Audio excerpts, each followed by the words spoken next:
All right. That should be us live. I need to get a little like going live thing first, but it's the last few things set up here.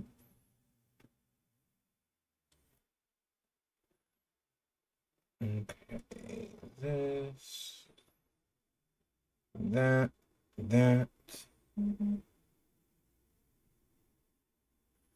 That's working properly. We're going to see if this kicks on like it's supposed to, which it has.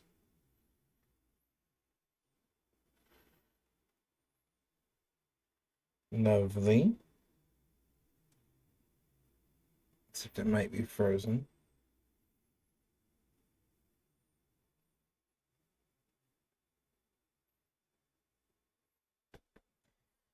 It's freezing a lot. Yeah. Oh, yeah. That usually helps with that problem.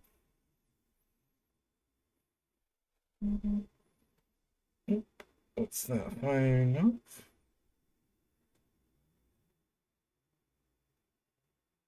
Okay.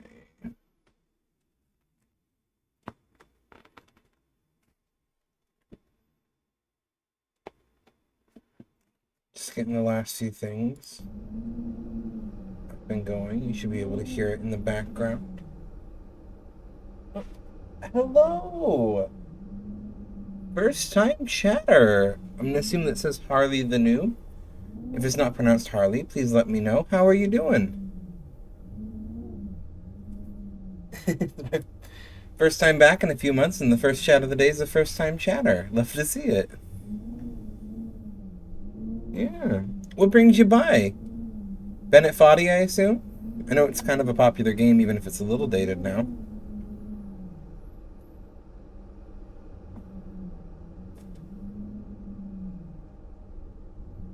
Okay, I'm just getting the last few things set up right now, and then we'll be diving into it.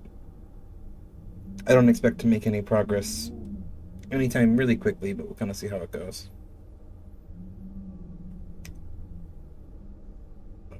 I know the game's notoriously difficult for its wacky controls. Okay.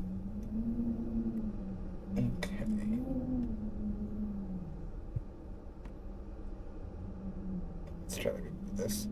Sorry, I'm limited on screen, so I'm just trying to get my phone set up so I can manage this a little better.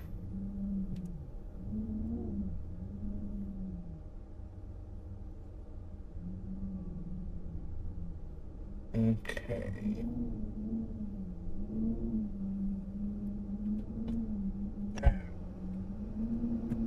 Seems to be good. All right. Is my sound good? I'm going to launch into it now. Let me know if my sound is off or anything like that. Figure there's no time like the present to get it started, though.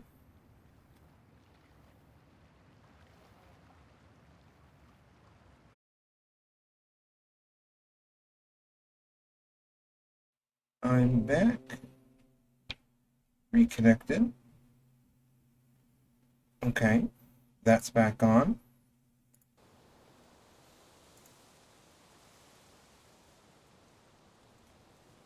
Okay. Let's see if that helps iron out any of the kinks. I do appreciate you letting me know.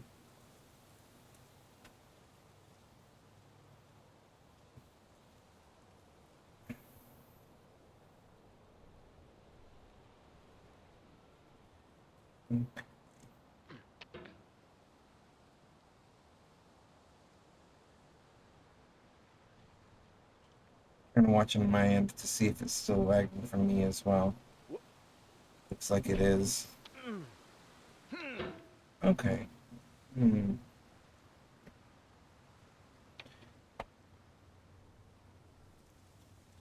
Not any jitteriness here. But my upload is garbage. What's going on? Why is it so bad?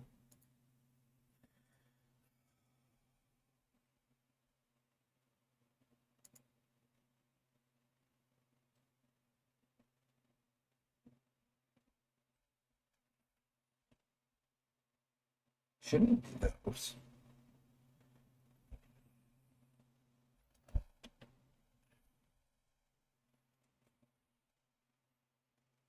Let's reset this. I need a technical difficulty screen at this point. I have so many of them.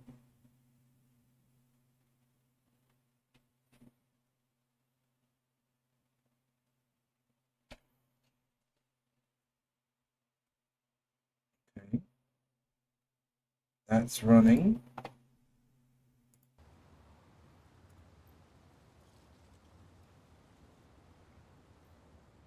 Let's see. I can handle a delay as long as we're getting the lag result.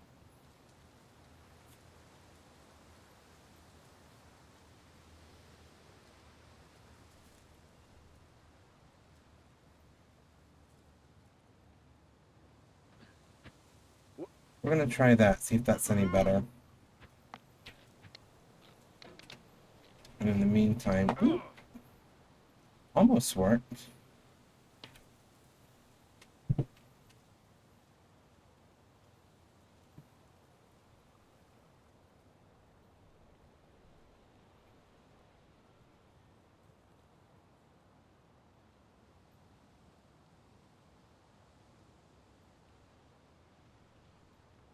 Why is this running so far behind?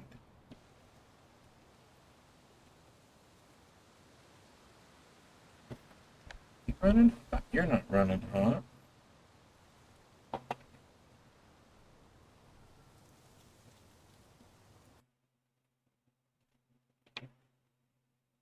Drop frames. Give me a second. Adjusting some more OBS settings here.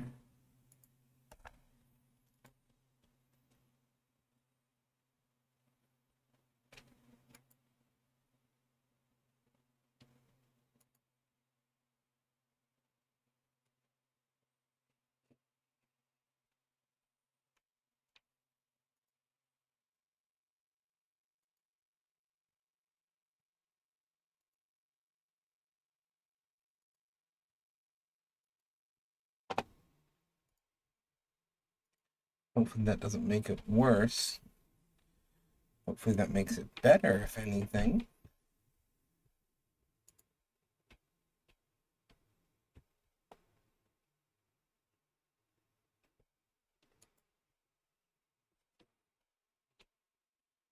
Oh, that's lagging. Not even close to live either. Okay. But we've made some adjustments. Let's give this a go. I'm going to put the hammer in the air so I know exactly what I'm looking at on my end. We're going to see how this is doing.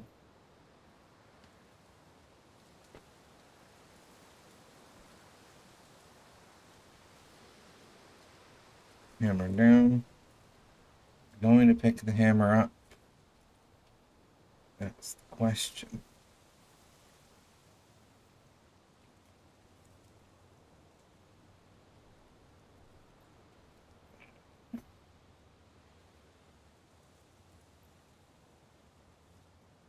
Doesn't seem to be lagging, just delayed, and I can handle delay as long as it's not lagging.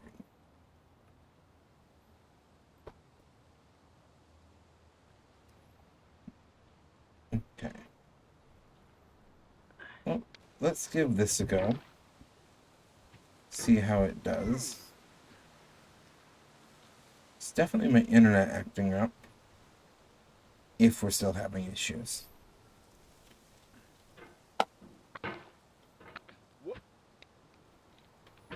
Whee! If I'm messing you up, you can mute me in the settings. Nah, I like him. Gives me company. Whoa! Oh, we're really going. Oh, it looks to be lagging again. Don't make me have to restart the stream.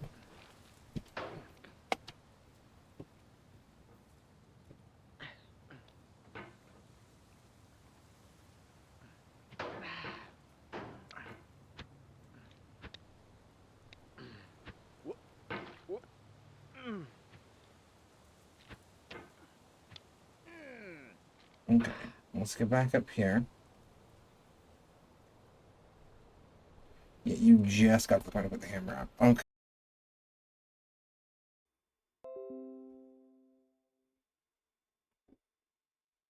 Reconnection successful. Okay. What do we got showing up here now?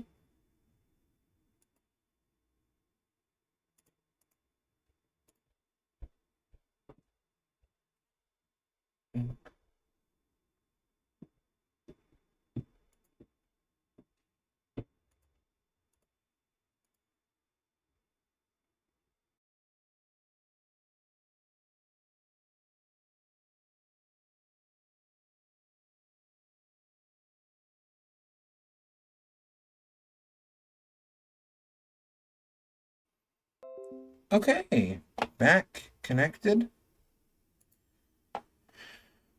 Fresh internet.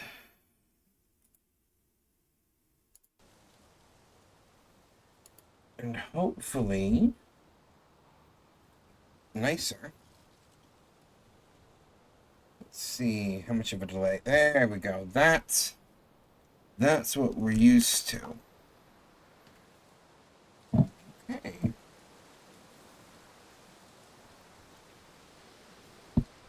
I think we've done it.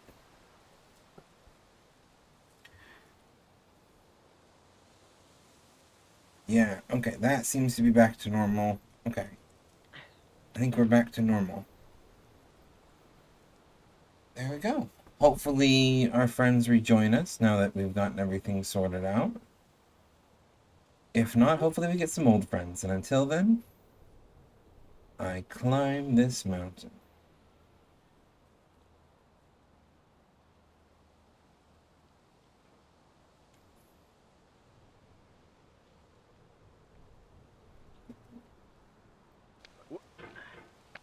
The obstacles in sexy hiking are unyielding, and that makes the game uniquely frustrating.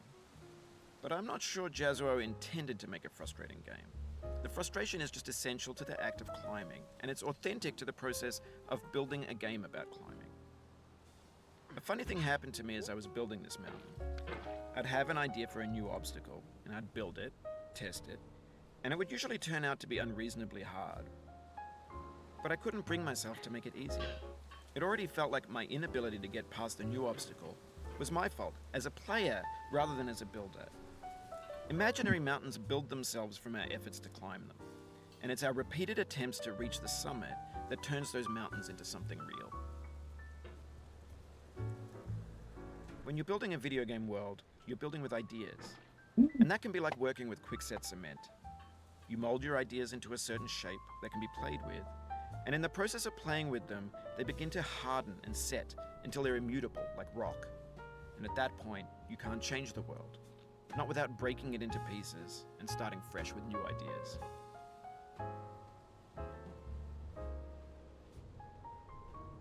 Love like the profound insight this game kind of gives you into game development.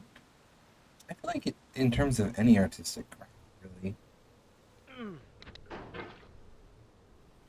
Okay, I kind of want to get onto this rock. That's fine. Doesn't seem to want us to get on that rock. Ooh. And we could do the old pushy method. Nope, apparently we can't.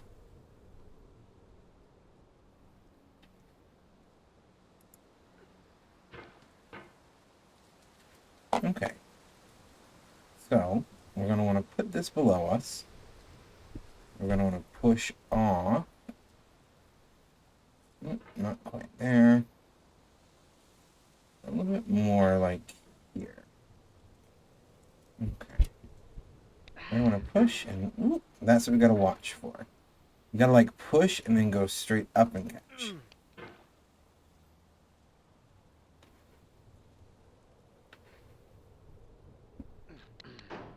Like that. And then we need to kind of pull ourselves in until, oh, nope, that's okay. This is going to take me a little bit to get through. I can tell that this part's going to be one of the parts that's a little bit trickier for me. I think we can figure it out just fine. Should we push it? Nope. Whoop. Okay. The metal's kind of slick. I don't know if it is more slick or if it's just in my head. I want these mouse controls. That's the other thing. Okay, up. And... Nope. Okay.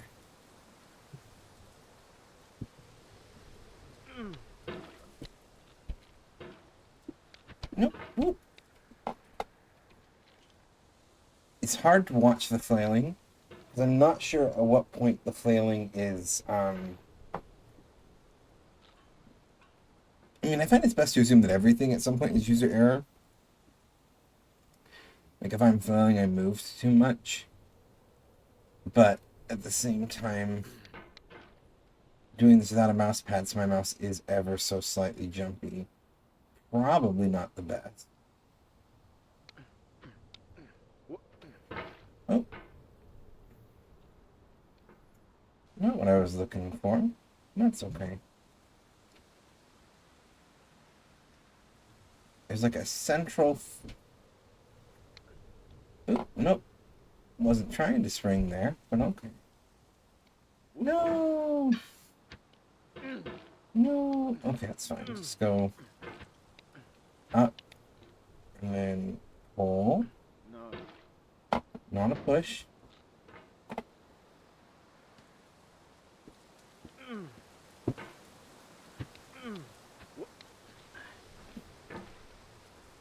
There's like a certain aspect of this that I didn't expect.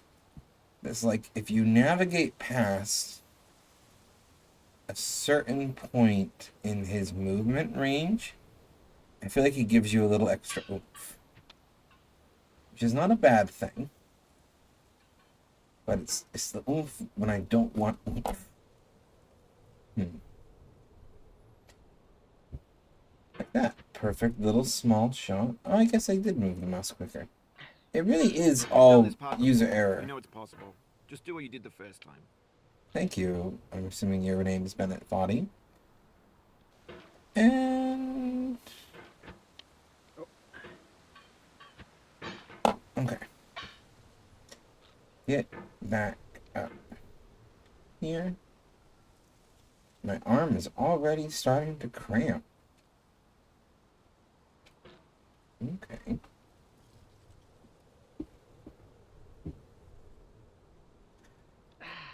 Up we go. We're gonna get here. Oh, I'm stuck. And we fell. That's fine. It's fine. Totally fine.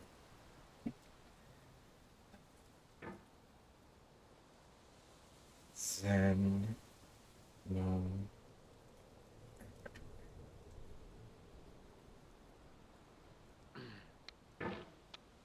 Nope.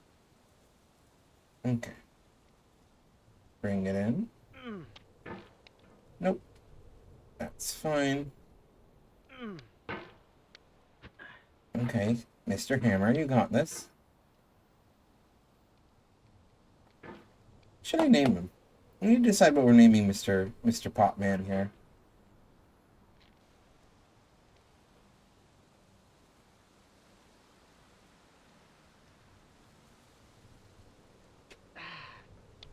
Okay.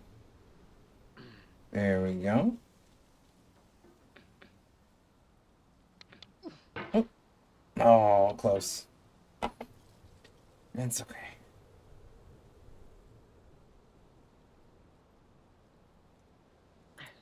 Oh, no. Okay. Kind of hope those people that swung by. I don't expect this to be,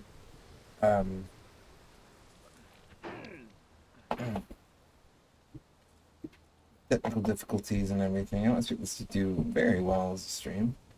That's okay. Whoop. And we're back here. And we're back here. Well, we go up, we go down. You win some, you lose some. Okay, I think it's gonna be easier to... Nope, nope, no. Yes. Good, Mr. Pot.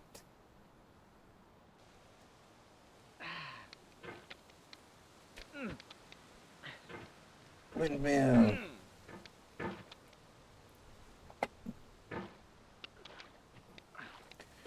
mean, I guess windmill is a valid option. Here. Oh, I have no idea how that caught it. Whoa! Oh, that's gonna be a fall. Sorry about that. Where'd we go? Ooh, we back here. That's okay. I found the secret to this part was just the windmill method. Ooh, no. Just keep like big circles. Because we want to catch that, oh, without getting stuck on the ore. Catch this, and we want to launch ourselves with enough force to get over that room. And know what I was trying to do, Mr. Popman. Alright.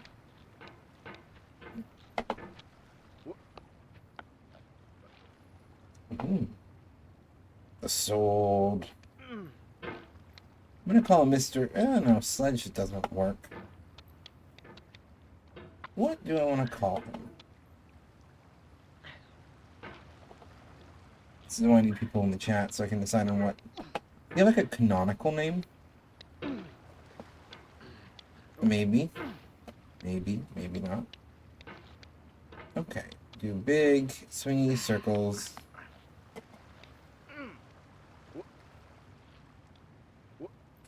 That's a new spot to have landed my hammer. And we're off again. Okay.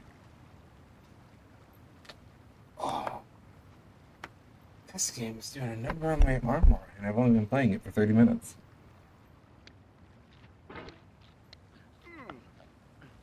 Okay. Okay, yeah, that's good. Oh, we're back to the pipe. Okay. No, admire the pipe for a second. Okay.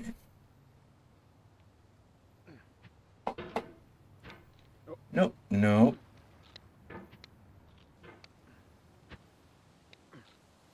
No. Stop. Oh, it happened Stop. again. Okay. Keep on trying. Don't let it get to you.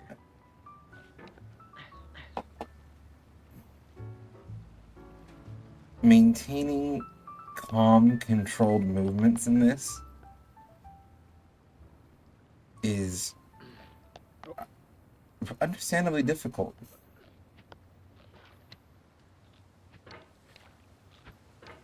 As someone who's watched many people play this game, I really don't think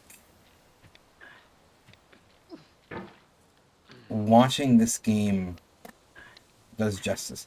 The controls aren't bad. It's not like these are badly designed controls, which I think almost makes it worse. Is that the controls are almost too good. Moth, how are you doing?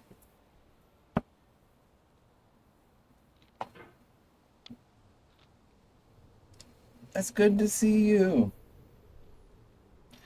How's my sound quality? How's the... Just woke up from a nap. Oh, that's great. No, how's my sound quality? How's the stream lag? We had quite a few issues earlier.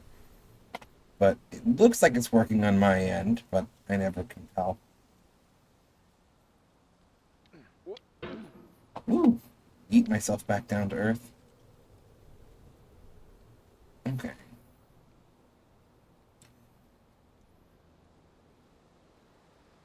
Up. And back down.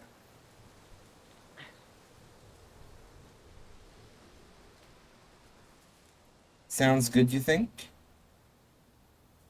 There's not a lot of game sound. It's like there's not like really music or anything. And Wii Wow! Everyone I like at once. Boy, toy, boy, blah, blah, blah. Boy, oh boy, my baby birthday boy toy, wait, okay.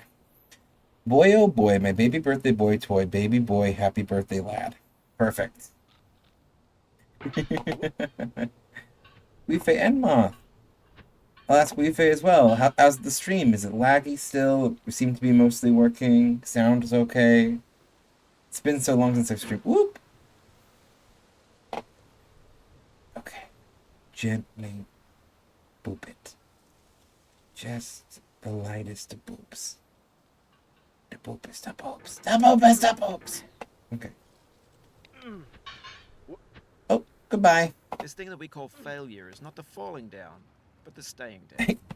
We have Tens 3 Demon. It will be funny if you fell. Perfect timing. Talk about comedic timing. We're all the way back to the boat ore. Seems to be working so far to me. Good to hear. We had a lot of issues earlier with lag, but I think we finally sorted it out.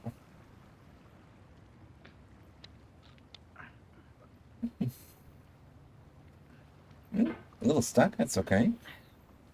Also, welcome to a new first-time chatter. I'm assuming... Looks like it's Tens 3 Demon.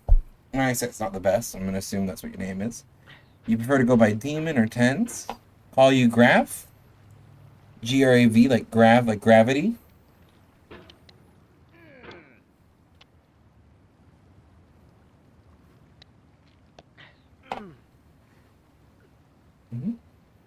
Yeah, okay. Well, good to meet you, Grav. I always appreciate a new face around here. Oh yeah, it might have been like Tense Demons. I'm blind. Yes, tense. That makes so much more sense. Oh. Normally I have it pulled up so I can read chat on like my tablet or my phone. It's a little bit easier for my eyesight. But I forgot to charge my tablet today, so we're having to read it off of OBS. Anyway, well yeah, I appreciate the good luck. I assume you came because of Bennet Foddy.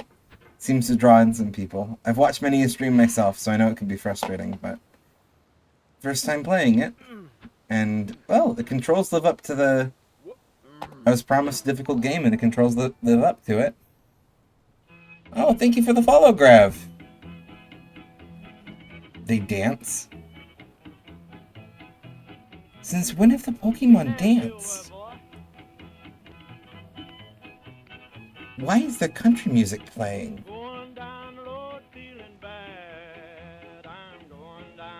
Oh, good night. Good night, Grav. Thank you for the follow. Is this the game? Is the game yodeling at me?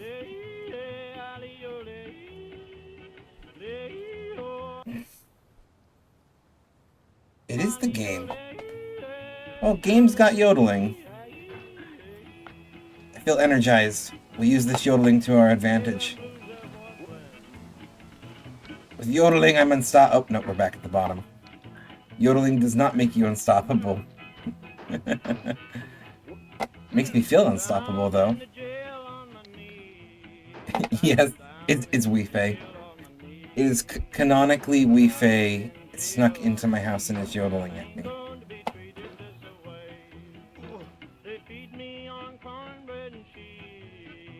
Oh, now I want cornbread. See, the thing is, I've had everything to make cornbread for, like... Sorry, I just in my earbuds. I've had everything to make cornbread for, like, over a month now. Like, months. Because it's either, like, cornmeal or things that I have on hand. But it's not a box mix. It's, like, proper cornbread. And it's a lot of work. And I'm worried it wouldn't turn out, so I just haven't made it. It's ended up on my meal planning like 2 or 3 times now where I'm like, we're gonna do cornbread, and then we don't. Hey! Whoop! And we're gone again. And we're really gone. I could like golf with the thing. 1 second, we have a more important mission now.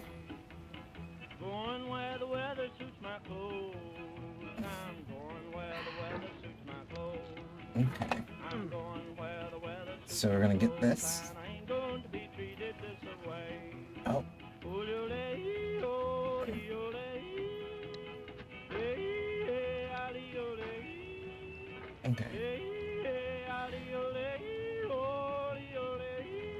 Gotta get a little closer to it. Perfect. Whee! Okay. I've reached my contentness playing with the coffee cup for a sec. We're going to try to do the windmill method. It has proved successful a couple times getting through this part, which is just big old windmill.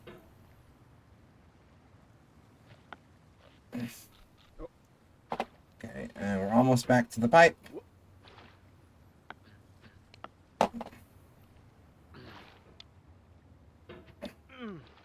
Okay, back to the pipe. No. You know if this guy canonically has a name? Beside, like, Bald Pop Man? Like Mr. Sexy Hiker? Is that canonically his name? Stretch. Oh, yeah. Exercise them biceps. Oh! Thank you so much for the follow. It looks like Jamarcus? I'm really sorry if I mispronounced that. His name is Diogenes. How did I think I... This is bringing back memories.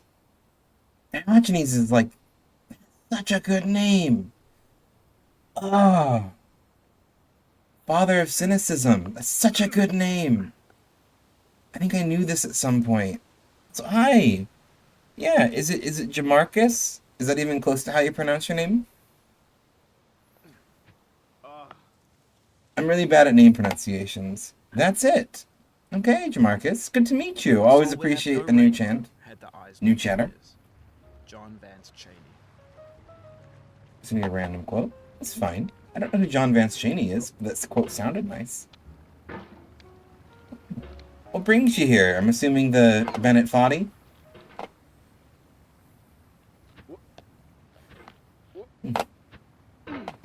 Felt like it would be a good game to just trying to get back to streaming. Felt both thematically appropriate for the last year and last couple of years, and I don't know.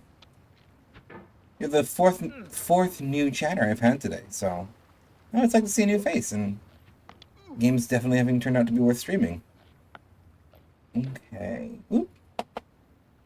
Up we go. And up we go. Yeah, it's one of your favorite. Absolutely. I remember, I think it was 2 or 3 years ago. It could have been. It was. You need to take a break. No, It's 3 okay. would be too long. I've saved your progress. Another streamer by the name of Noctis Alam, who's one of the reasons I got into streaming.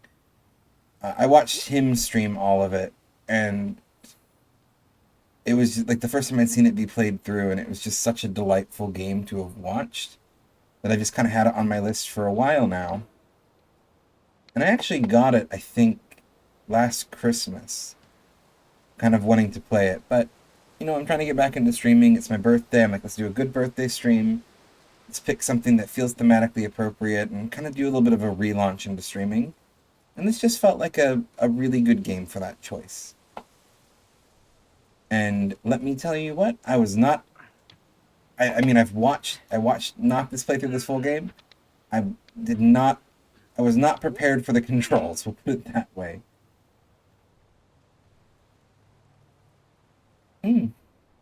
Yeah. I would say, if it's been on your wish list, I would say it's absolutely worth getting. You've had, no, thank you. Thank you, Ben. The pain I feel now is the happiness I had before. That's the deal. Wouldn't be a stream if we didn't have WeFlay flirting with me the whole time. It's appreciated. Yeah, I'd say it's definitely... I love a challenging game. I think most people know Dark Souls is kind of where I got my start in streaming. And probably the game I most stream. Above all earthly dignities, a still and quiet conscience. William Shakespeare. William Shakespeare. I feel like it kind of fits... I don't want to say... It's definitely not like Dark Souls. But that's why I liked the Dark Souls games. It's because they're challenging, and with challenge comes reward. Because it makes you feel like you've earned it.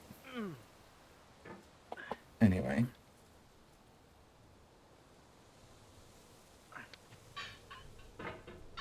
It's like, yeah, you lose progress and you have to start over, and that can suck. But at the same time, like, the steeper the hill you have to climb, the more rewarding it feels at the end sometimes. I don't know. There's a lot of analogies to this. Diogenes, such a clever name for him. Oh, yeah. Oh, I mean, speaking of philosophical, I mean that's what makes Diogenes such the perfect name. Um.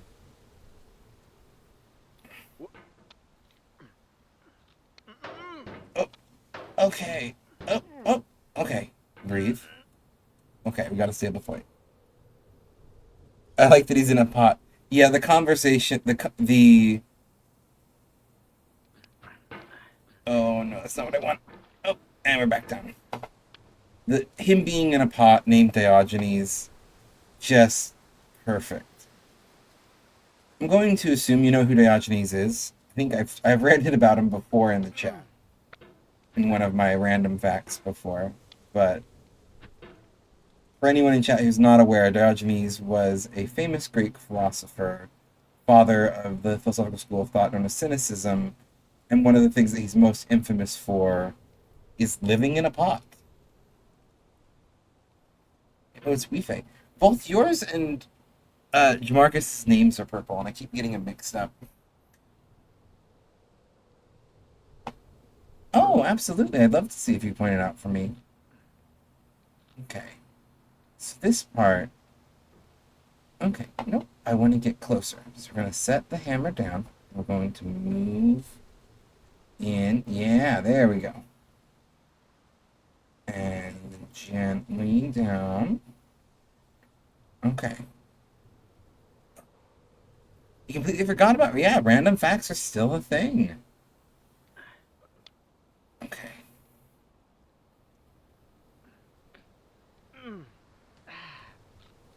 Heal. Oh, no. I feel like the best thing to do is get kind of wedged there. Kind of like I was. I'm going to go this way. And get the hammer um, kind of on top of the first lamp, wedged against the opposite wall, and then kind of jump and slide it up to the second lamp. I feel like that's the best option. Jump. Nope. Close. Let's do the lifting. Nope. Okay. Ooh. Almost had another trip down the mountain there. Okay. Little bit balance. Center it. This is not doing my arthritis and comfort well. I have that combination of being a gamer as well as working on computers all day, and then before that, I did music all through high school, so all of my finger joints are crackly and a little bit messed up. And this is the kind of game, like, even though I'm not clicking, just all the finite movements of the mouse. Okay, pop a couple Tylenol if I need it. What did you play? I played. So I do still currently play. Nowadays, mostly I play mandolin. Um, I've been trying to get into a little bit more. I have two kids. I work a full time job. I'm a full time student, so I don't have a lot of free time. But right now I play mandolin. But in high school, I played primarily euphonium. If you're familiar with what that is. But then I played trombone in jazz band. I played marching euphonium and marching band. I started on trumpet. I played obviously mandolin. I played a little bit of piano. I was that kid who was in all of the music classes, and then people asked me what I was going to. I was like, I'm going to be a pharmacist. Spoilers, not a pharmacist. Probably should have stuck with music. I am. I was big into my high school's music department. Okay, what'd you play, if you don't mind me asking?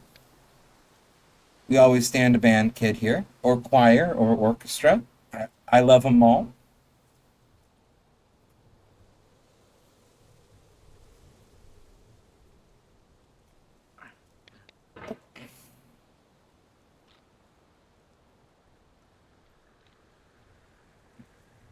Me and my wife actually met in band. You'll see her on stream from time to time. She was an oboist. Still plays oboe. Quite a bit, actually. All of the above. Mostly clarinet and piano. My wife started on piano. Or, not piano. My wife started on clarinet and then moved to oboe. Bass singing in choir. We like farts in this house. I support it. Um, Actually, but you've seen Weefei in the chat too. Oh, Weefei is the one who said we like farts and sauce. That purple's gonna be messing me up all night. Me and Weefei met in band.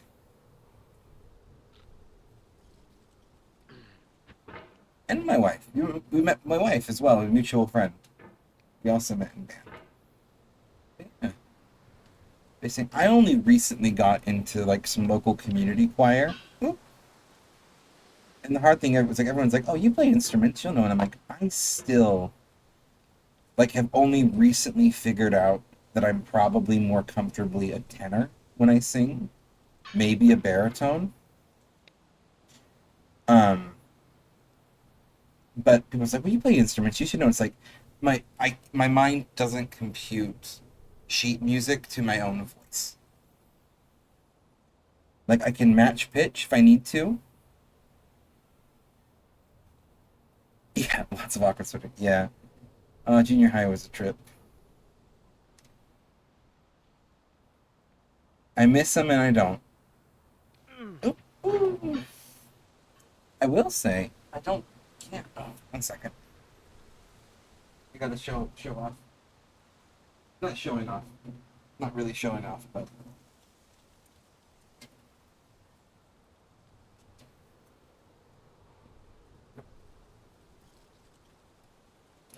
this was a joint birthday present. It's a. Trying to find a good way to show it.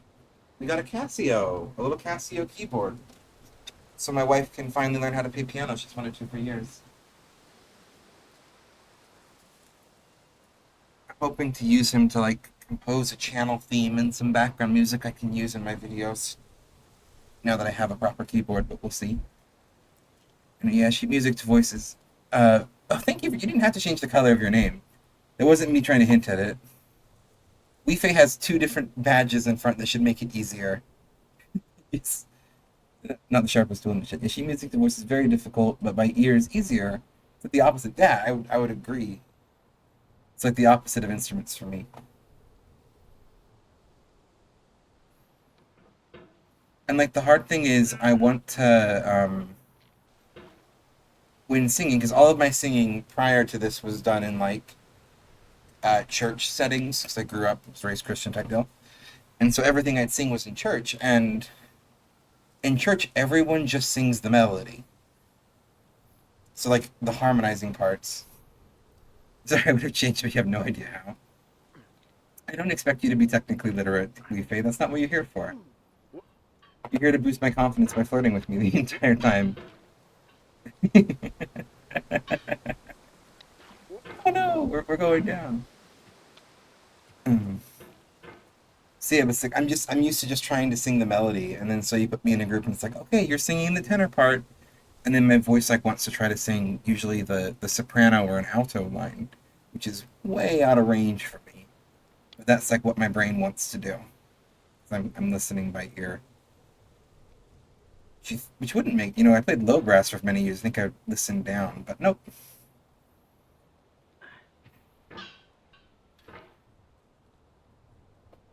Especially when it's yeah. You're also colorblind. You probably would have picked a worse color. You've been kissable long. Oh.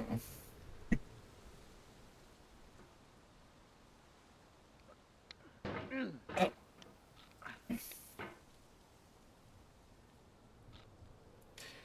okay. So get here. Nope. Careful. There we go. And nope, we're sliding. Careful. And careful. There we go. And up, uppies. There we go. Oh, okay. Take a breath. We're hanging very well. It was tough for me to find my vocal range because I joined choir where my voice was changing comfortably a bass now. That's good. I don't know, it depends on the day, like in terms of what I can sing. Um I don't know, I feel like my range is too inconsistent is my biggest problem. Like one day I can sing one thing and the next day it's not quite. I'll be at my speaking voice. You still sound 13. I know quite a few people like that. Actually, it's not terribly uncommon where like their speaking voice is significantly higher or lower than their singing voice. I will say though, there's some guy, I think he's on TikTok. He's a basically I forget the technical term for it, but a male soprano. And he's been singing a lot of covers and everything right now, and just oh, whenever I see his TikToks coming on. But he recently did I forget his name. I need to find his name. He did Misty Mountains with a bass singer though, countertenor. Thank you. And with him singing a countertenor line of the melody of Mountains, joined by just a very rich, full-toned bass singer, oh, it was chills.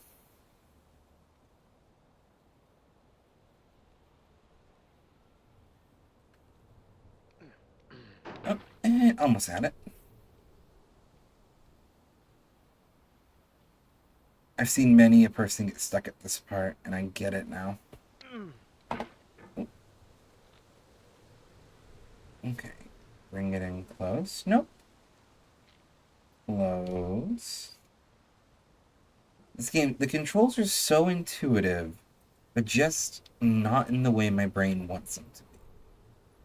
They're close to what my brain wants, but not quite. Oh. Like, I just wish I had ever so slightly more control. But I don't even know, like, how you would get more control. Like, I don't think the issue is the controls. It's definitely, like, my muscle memory. But it's such a unique name. We have Flup Flip saying Peter Hollins and Tim Faust for first time chatter. I'm afraid I don't quite follow. I don't recognize either of those names. Oh, you're probably talking about the two people on TikTok. That could very well be it. Again, I don't know. Oh, yours are he, him. I'm he, they. Fine with either of those. Those two also made a nice cover of Misty Mountains. It could be. It could be them. I'm gonna do a quick little. Oh, I can't Google right now. I don't have my tablet's dead. That could very well be them. Um, he was a nice looking man with like a little bit. My brain wants to say he had like very light, short beard. I could be wrong.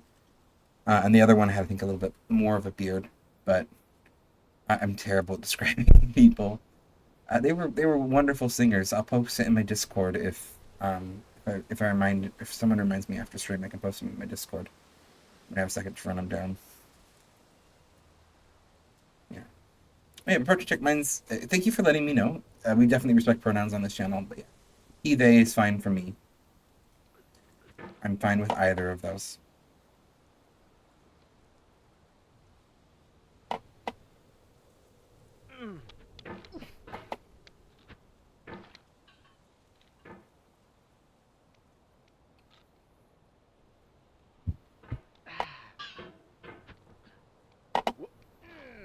Ooh, that was a good throw.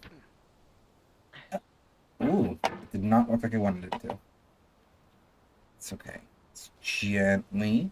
You know what? It's actually probably better just to do a hop and a slam. We're just gonna do a hop and a slam instead. Oh, maybe not. We'll do it from here instead. If I say uppies, will it help? Uppies! Nope. Nope. Uppies apparently does the opposite.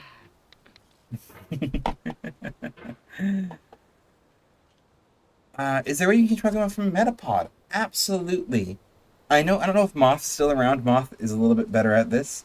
But there should be an extension um, that... Oh, let me double check real quick. Nothing against Metapop. Hi. Hey, Moth. I don't know if you're using a phone or a computer. If you're using a computer, like underneath my stream, there should be like those little panels. One of them should be a stream avatars one. Yeah, so one of them should be like I'm trying to think how to frame this. Like there's like if you're not in full screen, you have like my video and you have all the panels on my channel. One of them should be like a little pop-up box for stream avatars where you can customize and pick. I think I have most of the Pokemon up through Gen 4. Yeah, it's like a stream avatar's icon if you're on the phone. You can tap. Um, they have a name, plugin, I think is the term for it.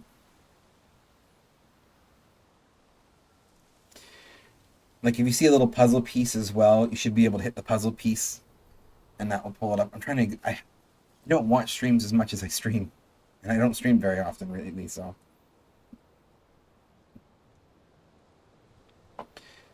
There's also is a typed command, but it's very, I think you're on the right track. The typed command is very abstract and it never works quite right. So you're better off finding the little plugin box. I'm hoping to add more Pokemon as we go, but I believe I have most Pokemon up through Gen 4. I'm not the one who made them. They're just available community sprites from stream avatars that I use. I don't know it offhand. I just know there is one. You might be able to type $help. Might pull up a list of commands for stream avatars. Or do they not? They use question mark? May not use question mark. One sec. We're gonna lose sound here for a moment. Oh, thank you so much for the follow, Fluffy Flip. Flip Flip is a fun name. Is that how you pronounce it, Flip Flip? I don't know if you prefer anything other than that. That's a really fun name. Oh, I can't check when I'm streaming. While Stream Avatars is running, I can't check the command list. Okay.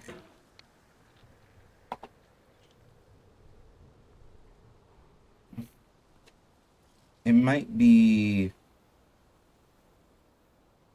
Here, one sec. I'm gonna see if this breaks anything.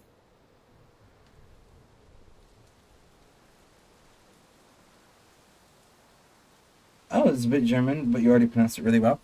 Is it Flip? Ich spreche die Deutsch ein klein. Mein Deutsch ist nicht sehr gut.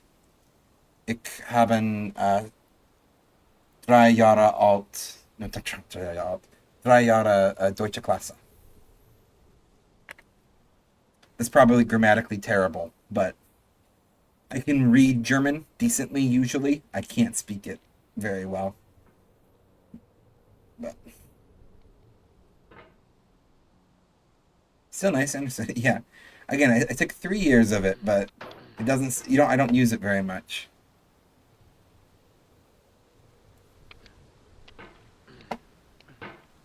It's one of those things like where I always want to take the time to like actually learn it a little bit more.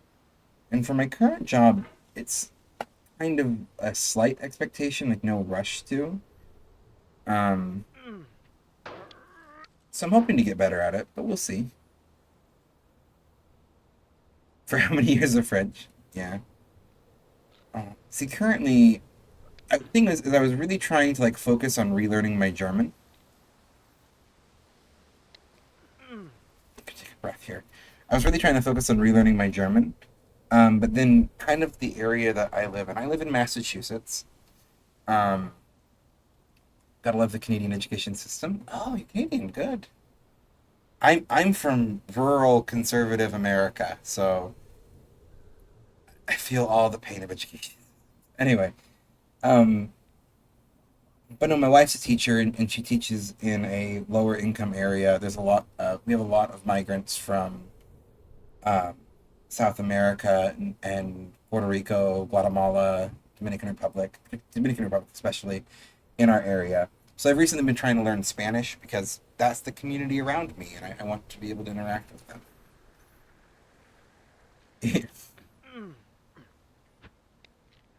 Okay. Whoa! I thought I could land on that tree. That tree betrayed me. That is not a real tree. It is a background tree. Okay. No. Over. Gently down.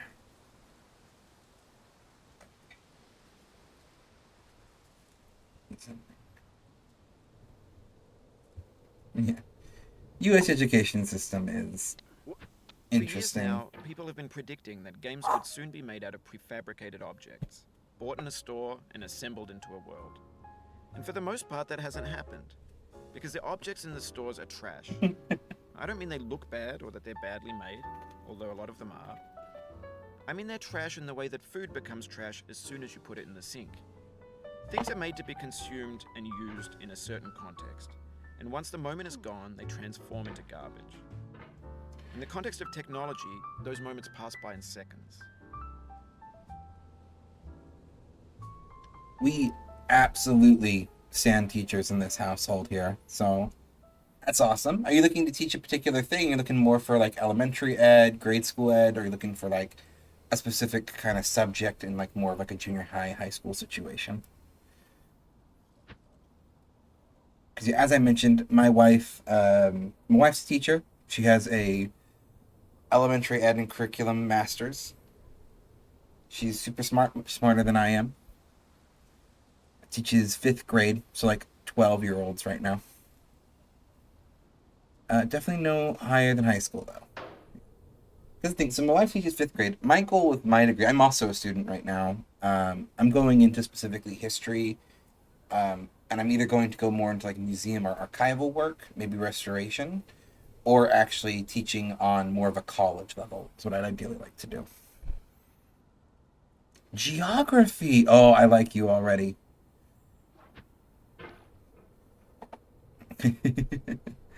Geography is one of my favorite subjects. Assuming that geography means the same and we don't have a weird word for here. I mean, America and Canada are usually on the same page. But history is interesting. And the reason why, as someone who, again, I'm a history major, is it can either be, in my opinion, the most boring class that you'll ever take or a very exciting class. And it can be easy or it can be difficult. And it all depends on the teacher. Like, when it comes to most of the sciences and like STEM fields, science is going to be science. It's going to be a certain level of difficult, and it's going to be there's certain things you need to do, and it's much more written out. But with history, so much of it is reading through books and texts to know how to interpret what happened. And it can really be twisted to fit a narration depending on the sources you have. And because of this, the depths and the nuances, it can very quickly become just one of the most insane classes. 20 hours of reading a week for one class was a little much. Absolutely. I do so much reading, which is kind of why I said like I'm looking maybe getting into a little bit more archive work, a little bit more, definitely more, which is kind of what I'm doing right now for my job. But archive work is definitely a lot more booky reading.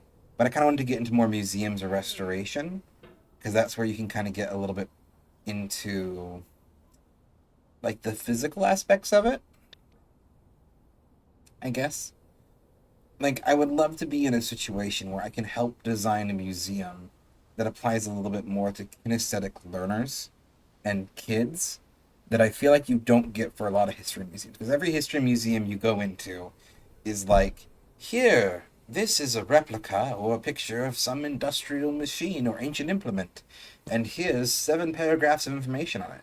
And that's super cool and interesting, and I love it, but that doesn't appeal to the average person. And there's so much that can be done with history, like when people are talking about it, and I mean, if we're going to get into the whole stolen artifact debate,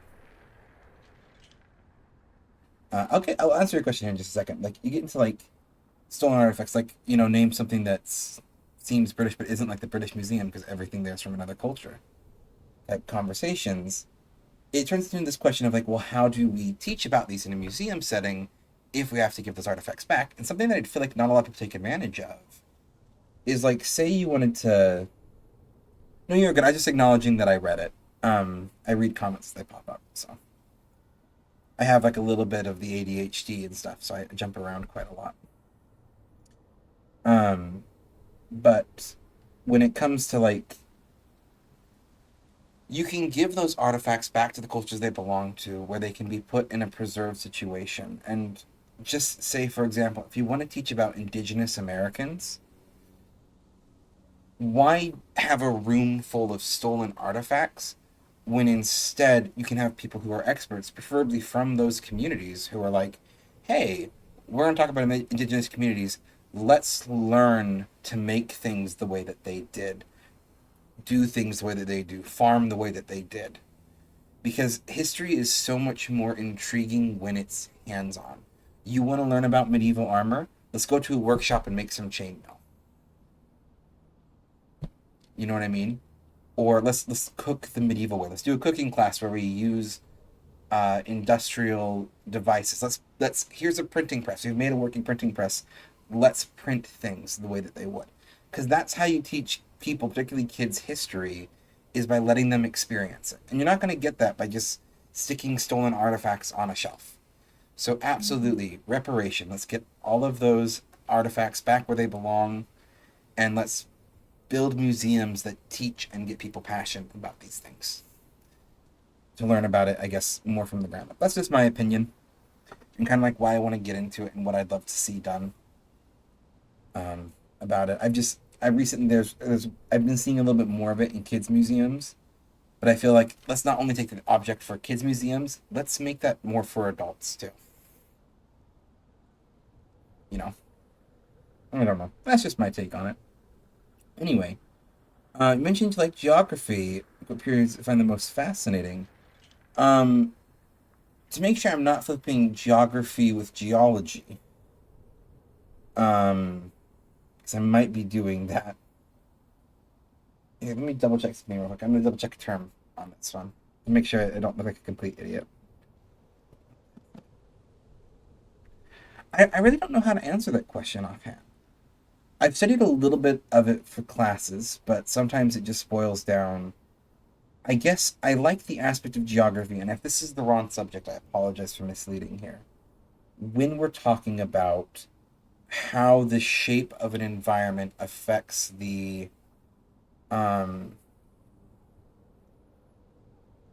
affects the history of it. It's the history and geography overlap, I guess, for lack of a better word.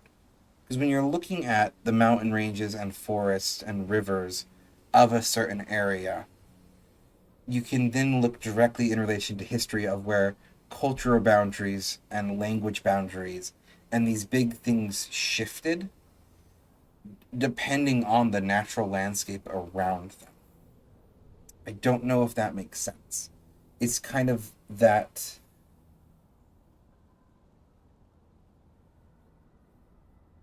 Oops.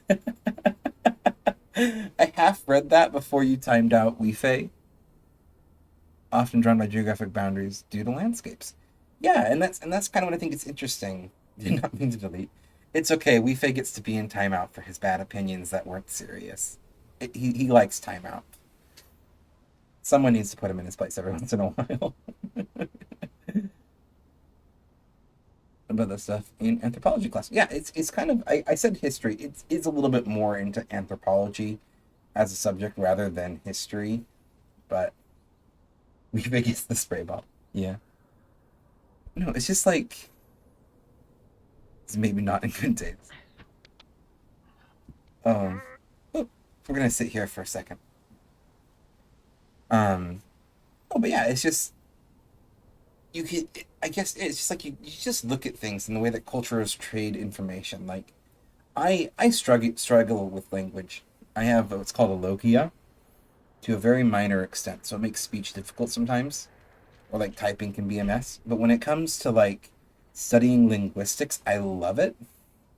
And one of my favorite parts of linguistics is linguistic evolution through cultural boundaries, and where you can see like this group of people moved here and influenced this area that way.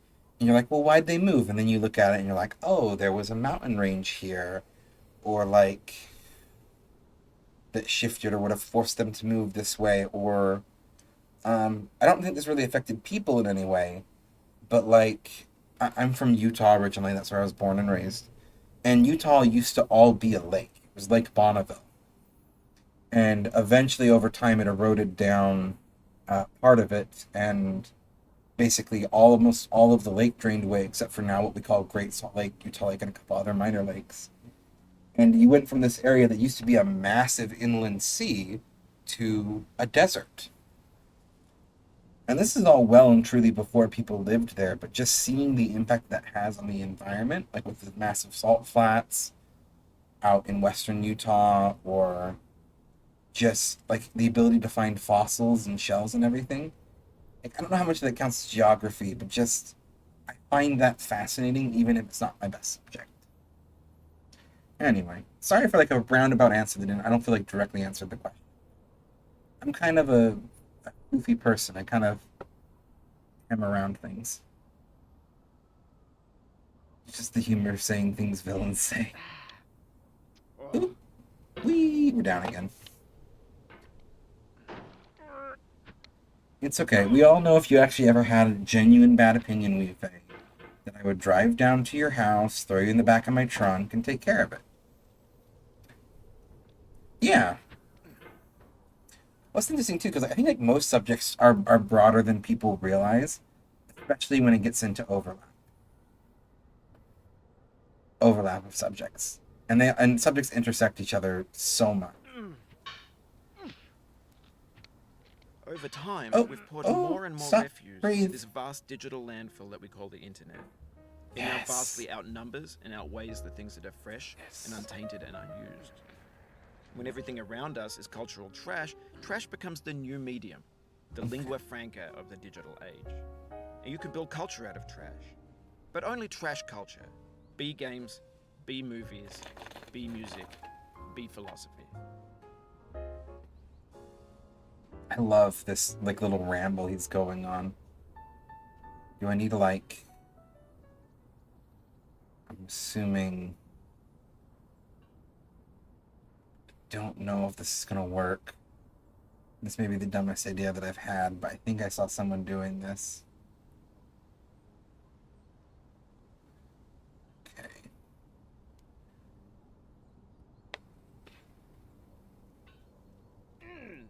Okay. Okay. I think it's fine to time out. Yeah. Normally when I tell people I study geography, they just think I'm good at naming countries. Yep. And that was like something that I've seen a lot Maybe too. It's this is like what digital culture is. A monstrous mountain of he's talking trash, the again. ash heap of creativity's fountain. A landfill with everything we ever thought of in it. Grand, infinite, and unsorted. Yeah. They seem you're just good at naming countries. That's like definitely part of geography. I think it has a specific name. I can't remember. Um, but yeah, I definitely get that. You get it with history too. Like I always tell people, it's like, oh, I'm studying history. I love history, and they said, oh, I love history too. World War II is my favorite, or the Civil War is my favorite. It's like I despise military history. I hate military history. It's like, oh, what kind of history do you like? I'm like, well, I like labor rights movements and civil rights history. We're probably not going to be friends. Um, yeah, so much more than that. Absolutely, so much more than just naming countries. Um, but yeah, it's like, and like, I don't. studying history is important, even when it is like military history. It's not my personal tea. I understand why it's important.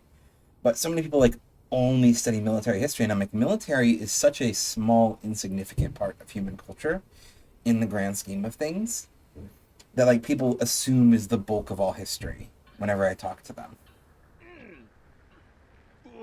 I don't know how it is in Canada. That's absolutely in America how it is. Well, You look, cannot we're now going believe down. that you will ever feel better. But this is not true. You're sure to be happy again, and knowing this, truly believing it, will Hmm? make you less miserable now. Daffy. I, Abraham I've Lincoln. I've had a Daffy. What happened? I need to get Mime Junior as a stream avatar. What gen is it?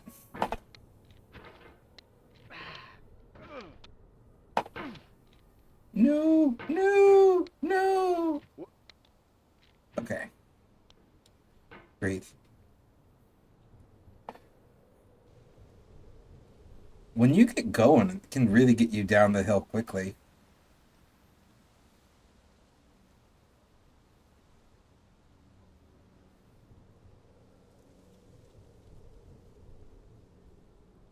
It's Gen 4. Do we not have Mime Junior? Mime Junior should be here then.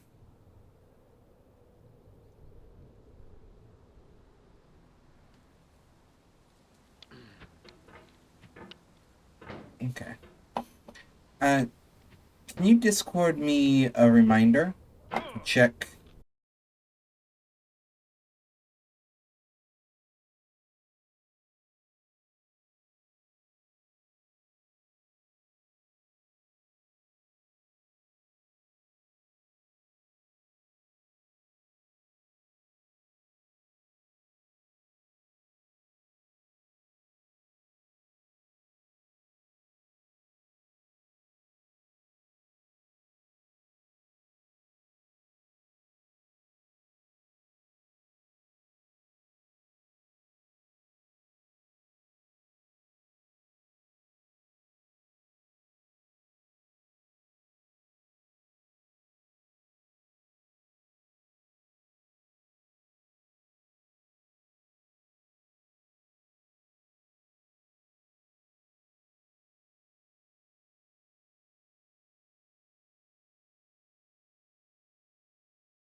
And one day, when things actually stabilize down, I will return the favor. 16 months. Ram is genuinely, like, I cannot express my appreciation enough for Ram's consistent subbing. Yeah. You did sub in Mass a while ago. Well, hopefully we're going to make that cash in on this as long as I can keep this train up. I have kind of loosely planned out what I'm streaming all week. Um, and hopefully we can just kind of get that momentum going and continue up from there. Your wedding photos. Yeah. I don't think I've ever seen my parents like not smile. They're just that's who they are.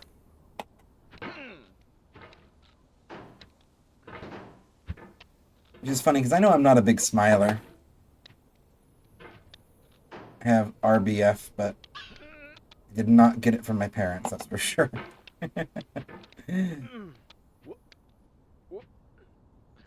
Ooh, oh, we flying. We gonna do the not little stand at the grave cartwheel, and cry. little cartwheel. I am not there. I did not die. Mary Fry. Don't know who that is. Do I plan on streaming games mostly? Yeah, I'm a game streamer. I would love to do things like board games, music, crafty stuff later. Maybe even art streams. But just I don't really have the time technology for it. Um, as far as which games, Dark Souls is consistent on this channel. I stream a lot of Dark Souls. Um, and I want to stream Elden Ring. I've yet to really put my full time in that. It's not necessarily my favorite game to stream, it's just one of the ones I do play. I'm definitely kind of whatever suits the mood. I've streamed a little bit of Dinkum. I'd like to stream that again. I want to stream a little bit of Minecraft. I like strategy games like Stellaris, Crusader Kings. Valheim is one on my list that I need to stream. Probably stream Valheim with Weefei, if Weefei's up for that. Some co-op streams when I can. Stardew Valley's been requested. I want to throw in a couple horror games. So, like, really, like, if there's a game you want, feel free to suggest it. If Oh, Hollow Knight's on the list. Hollow Knight is absolutely on the list of games I want to stream, and I was actually hoping to stream Hollow Knight this week. So, because it is absolutely the epitome of just everything I want from a challenging game that is still rewarding.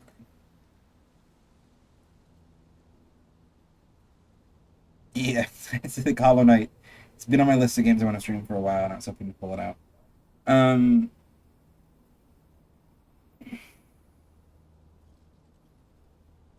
Oop, I forgot to. Can someone who's more competent than me type the uh, Discord command? You don't have to join me, but if you use Discord, I have a fairly small community channel. Absolutely one of the best places to shoot recommendations and whatnot. I think the only people that are regularly somewhat active on it right now are Moth and occasionally me, but I'm hoping to get it back up and going as I stream again, as I get back into it. Bug Dark Souls, yeah, absolutely. Hollow Knight is absolutely Bug Dark Souls. Care for the fan base; they are very passionate. they, I, that's. I'll have to see how it goes. I found I started streaming Dark Souls, and the Dark Souls fan base, I'll be entirely honest, mostly good people. There's a lot of people, and I think Bennet Foddy can be a certain way, the same way too, but it's not as popular of a game. When it comes to hard games, I don't think this is what you're getting at with passion. This is my brain running in a different direction. Like, I love Dark Souls. I hate the get good community. Um, I strongly dislike that mentality. I don't think it helps anyone. I do appreciate the fun meme. I appreciate this challenge. I appreciate that it's rewarding. But when people are like, get good, you're not on.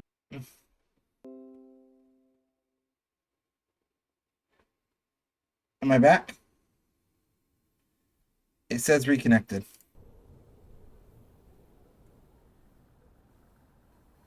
Am I back?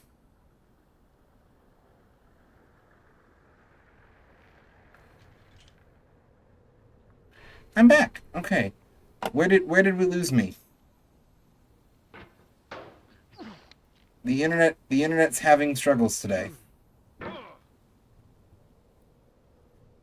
Getting good internet. Yeah.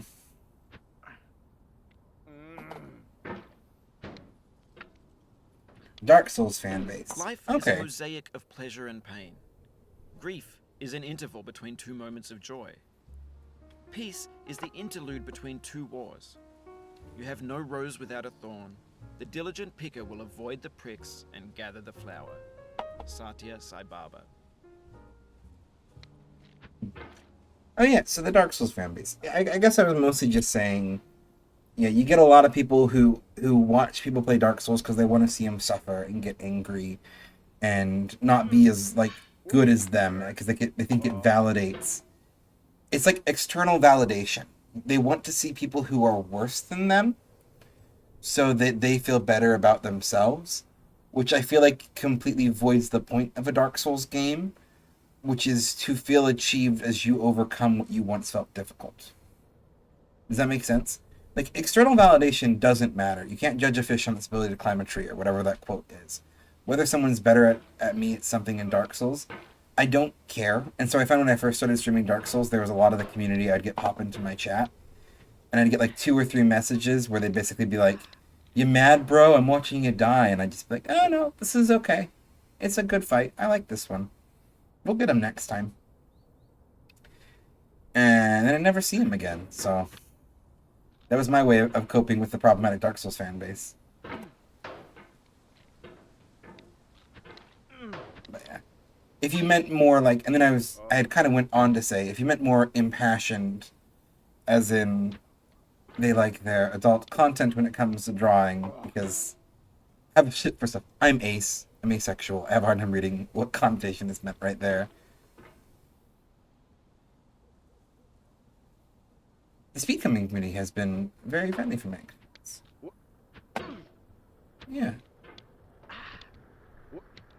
We're talking about Hollow Knight speedrunning community? GOI? Okay, that worked.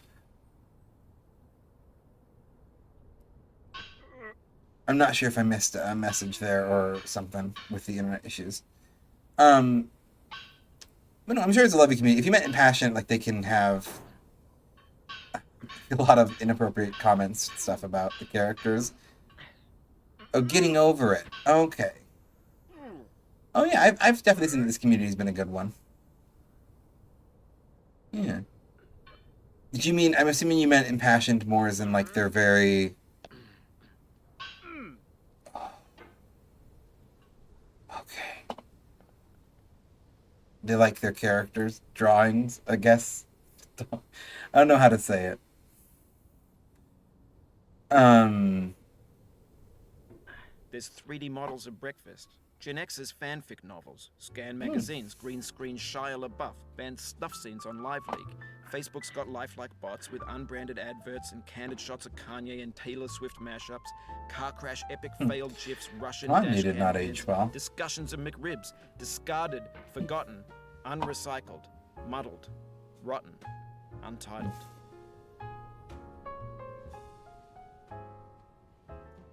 Oh, spoil foreshadow streams. Okay, I get what you're saying.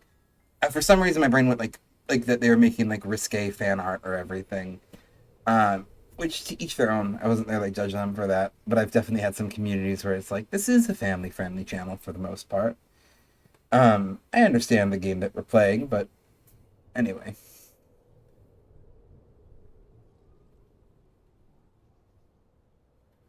Oh, what? Okay, no, 1 second here. Absolutely allow. We don't block the word queer auto mod holder bot thing. This is a very queer chat. How about that? What the hell, Twitch? Anyway, a very kind, welcoming community, very queer friendly. Yeah, I mistook it in terms of it being like I don't even know what game would have that business, but no offense. I understand being defensive of a game. Um, Twitch decided that the word very queer required to be held for auto mod purposes, so we've added permitted term very queer. Twitch was being queerphobic, blocking terms that shouldn't be blocked. Anyway, what was I saying? Give me a second, we'll loop back. The hamster wheel always comes around twice a day. Oh, yes. No, I understand them being very, very defensive, and like, that's whatever. People are going to have their favorite games, they're going to defend it. I still get a lot of flack from my opinion that Dark Souls 1 is only a difficult game because it's not the best made in the series. People get really upset with me on that one sometimes. I think Dark Souls 1 is difficult sometimes because it's a badly designed game. It's a good game, but its difficulty is sometimes from poor game design. Good. That's a different rant, though, that we've been on many times. Um,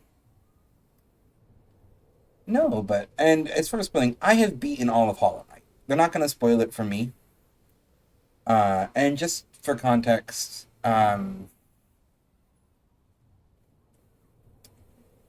this is generally not a spoiler-free stream.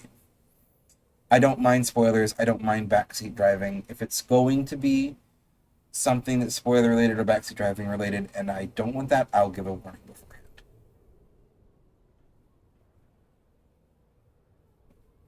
Recognizing that your favorite games have flaws is something that I think isn't common. Absolutely.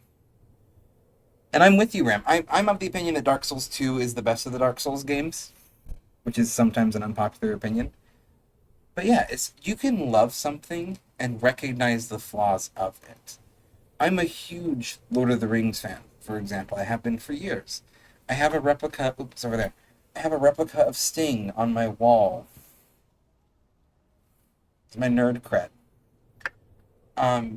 I can also, as much as I love those books, acknowledge their faults and flaws, especially them being older married. I can also acknowledge when they're problematic.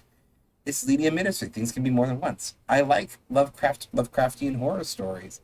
I can absolutely critique the hell of anything problematic in them. That's part of being and loving a series. I think you should be the most critical about the things you enjoy. Like, you should have the most negative things about the stuff that you, because that means that you're holding it to a high. That's just my opinion.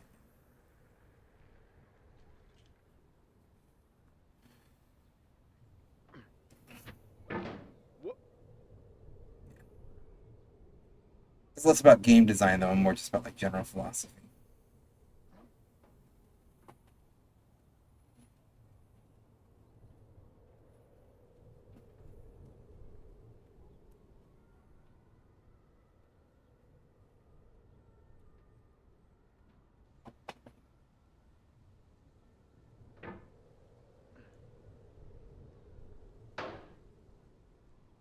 It's funny too, because like growing up in the US has taught me anything is that you can't love something Everything's fresh for about and be 6 critical about seconds, it. until some newer thing beckons, and we hit refresh. And there's years of persevering, disappearing into the pile, out of style, out of sight. Yeah. I feel like people get, and I get it to an extent. There is some media, for example. There are certain shows and movies and everything that I will definitely let slide on certain criticisms because of the good that they do. Like, to me, I think that's why I slander and badmouth you so much. It's because I love you. Thank you. When it comes to, like, for example, Amazon's Ring of Power. I've not watched through that whole show series yet. I've watched a bit of it. I'm a huge Lord of the Rings fan. I know where it differs from canon and everything. And like, I get it. There's people who are genuinely critiquing Rings of Power because they feel like the writing isn't up to par, or they feel like it doesn't stick as true to the books that it should, or X, Y, and Z. But at the same time, as the first Tolkien entry that includes a diverse cast, um, I will overlook a lot of that. And I mean, some people might disagree with me, but it's so important, like in the grand scheme of things, that even if there's a lot to critique about that show, what it has done in terms of having diversity in its casting means that I will defend its existence to the death. Because that is more important than lore. And in my opinion, it's not that lore inaccurate. I don't think Rings of Power is any more lore inaccurate than Peter Jackson's Hobbit trilogy or the Lord of the Rings trilogy. It's it's new, but yeah.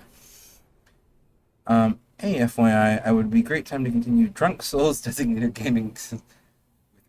I am absolutely for um, Drunk Souls designated gamer souls again.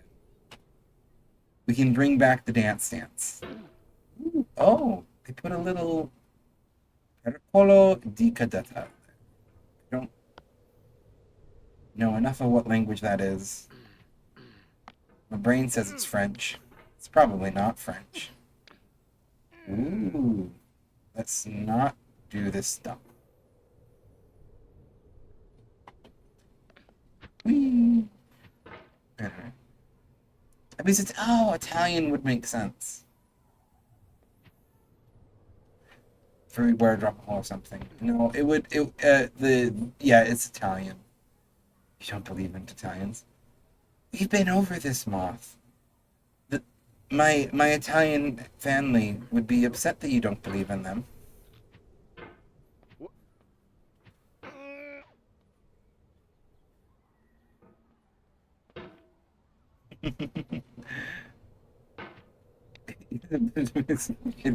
Sorry, Petra. I Italy is such a fascinating, like Italians, and there's so much like, oh yeah, it's not real and it can't have me. I think we've talked about this on the stream. I have um I've done a lot of genealogy. I know my family history. We've traced it back. Um, just figuring out people are. And I come from a lot of immigrants, particularly my great grandma. My great grandma was Italian. She was Sicilian, and her entire family coming over from Sicily, they were all barbers in LA. It's very much like that. Oh, what did they do for a living? Oh, he's a barber. And it's like, oh, you're gonna talk about that a little bit more, and like the family just there's like no history on it. It's like, okay, so they were getting into crap. We know that, but still, they do have the most interesting family drama in my family, immediate family history, because he came over with the first wife, and then the first wife passed away, as people did back in the day, and then he sent for her sister and married the sister. Um, and had a bunch of kids with both wives through the two sisters, and the two halves of the families do not talk to this day. They both go by, I'll say the last name, it doesn't tie to me. The original name was Ventacinque. So, my my great great grandfather, or maybe great great great grandfather, I think his name was Mariano Ventacinque. He moved from Sicily with his first wife. First wife passed away, as people did back in the days from something or other. I can't remember exactly what it was. They had a bunch of kids. First wife dies. So he sends back to Italy for her sister and marries her sister. Brings her back over to the States. They get married and have a bunch of kids. So you have two groups of kids, one with the one sister, one with the other sister, that hate each other and will not talk. And one goes by Venti and one goes by Vents, and they won't talk. And still to this day, they won't talk, and trying to find any kind of family history there, it just gets so messy so quickly because of just all of this like deep rooted. Italians can be very passionate. Not a lot of this carried over to my family personally. It's not his own sister. Got it yet? No, no, no, no. His wife's sister, not his own sister. No. No, but not a lot of this because that's my great grandmother, Rosaria Ventacinque. Is her name. She didn't go by that, so I'm telling you the names. You won't find her by the name. She went by a different one. Um, but she's the one who brought schizophrenia into the family and was not a very functioning human being So it kind of like cut off any of the Italian heritage in terms of traditions. Because my grandma ended up kind of raising that whole family, taking care of her younger sisters and my schizophrenic grandma. Because my great grandpa died in World War One or two in a car crash stateside.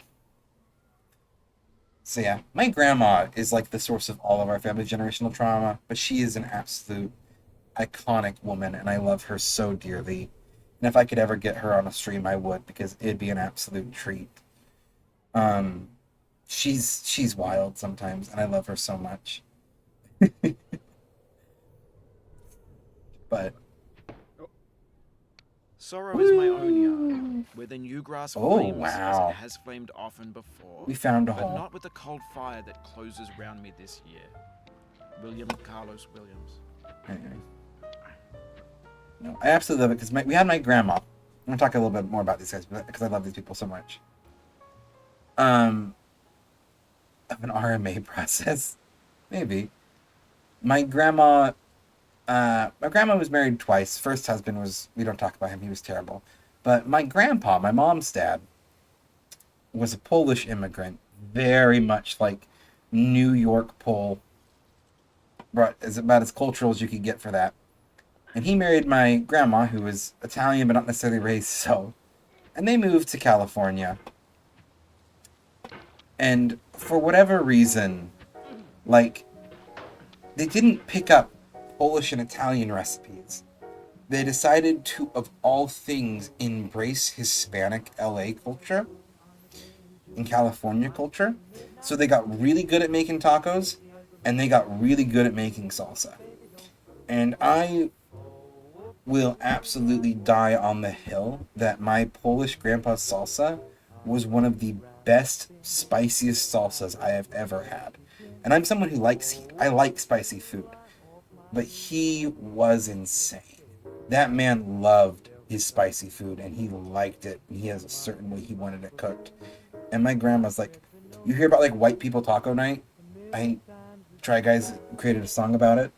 Like where you grew up and it was like, you know, your Ortega hot sauce, your Del Monte or whatever. So she says, no, no, no, no.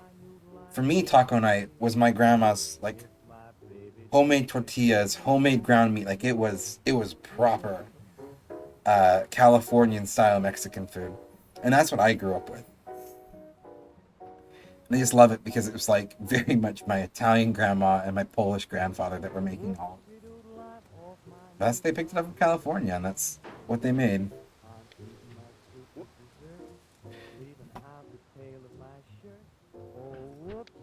Cultural blending is fascinating.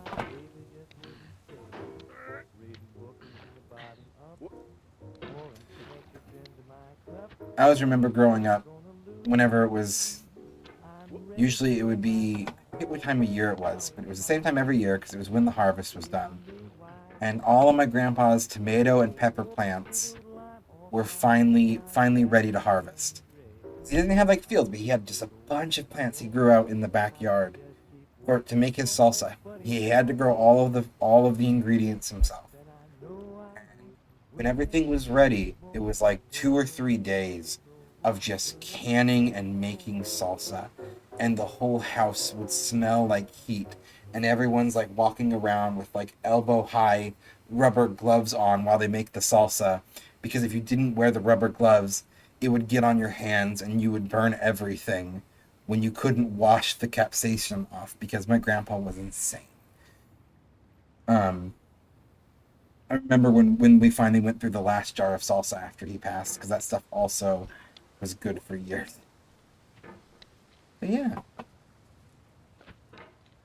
through and through, very very bland food. Still a special place in my heart though. There's nothing wrong with bland food if that's what you grew up with. Shredded cheese from the grocery store. Yeah, mom gets it. Um,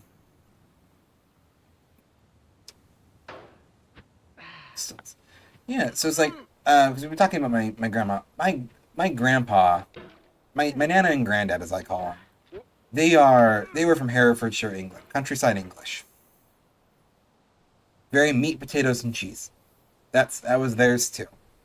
They're a little bit more on like the Welsh side of it, but it was meat, potatoes, and cheese. And then they moved to the states and they moved to Utah, So it became meat, potatoes, and cheese, and then fried food and casseroles. That is what they ate. And it was good. But yeah, I remember doing big old family feasts with them. But it was mashed potatoes, meat roast, Yorkshire puddings were phenomenal, but it's all very bland food. Nothing necessarily wrong if you season it well with salt and pepper, it tastes nice. But yeah, it's not spicy, it's not mixing things up. I never grew up with bland food. I was an adult when I finally realized that seasoning food was an art. Yeah.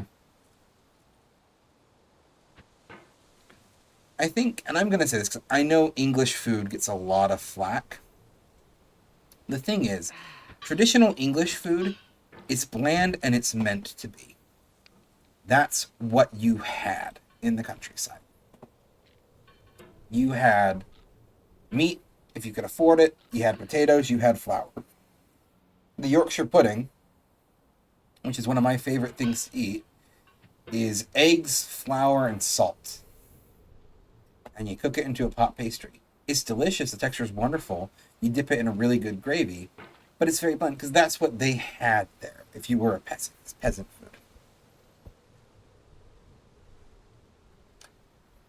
And the thing is, and this is what I tell people, is it's not that England doesn't have spicy food. There is English food that does have spice and seasoning, but it's anglicized food from other cultures. Usually curries, like tikka masala. I love tikka masala. Tikka masala is English. It is not Indian. It was invented in Scotland. Like, that is what happens. They don't have their own seasoned dishes because that's not what was in that area. They had to import that. Not in a great way, culturally speaking. I don't think I need to get into how colonization is bad, but that's just not the food that they grew up with. They have a lot of cheeses though, because they had dairy and they found a million and one ways to make milk turn into fun things. And I love cheese. It doesn't agree with me, but I love cheese, and there's a big difference between like a Wensleydale and a cheddar. Um, but that's what they were. Where you have, like, if we're going to talk about the peasants, the poor folk of the country that are not doing all the colonizing, they're the ones that are stuck at home farming the fields while the people running it are doing all the colonizing and beating them up too. And it's a whole thing. Um, those are the people. They weren't cooking with the fancy spices, and you know what they did? They found a lot of different ways to make milk and cheese and flour and potatoes work because that's what they could eat.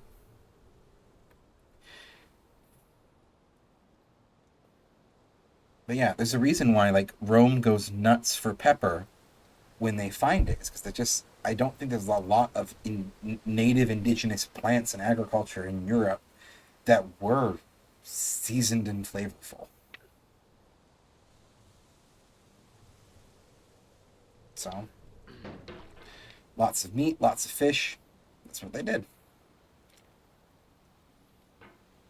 And then it's funny too because I'll talk to English people, or usually Americans more than like English people, and they'll see some ethnic food, usually from China or Southeast Asia, that to them is, ooh, apparently we're going down the hill. They'll be like, oh, they eat bugs, or oh, they eat like blood or brains or offal. It'll be like the offal stuff. And we're like, oh, I can't believe they'd eat that. And it's like, they ate that back in the day too, like in England, like sweetbread, haggis, blood sausage. I'm like, that stuff isn't unique. Like that gross quote unquote food is not unique to those cultures. It was very much what English was eating too. But what happened is basically that a lot of Europe suffers from the fact that you would take those foods, and those foods were common foods because they were cheap, you know? And so you either get like something like liver pate, where it becomes super like fancy and like they've done everything that they can to make this unique dish that's like unreachable, or you get like, oh, we don't eat that, it's poor people food. And it often flips historically as the aristocracy tries to find ways to desperately do things that the working class can't. That's a whole other complaint. I don't know.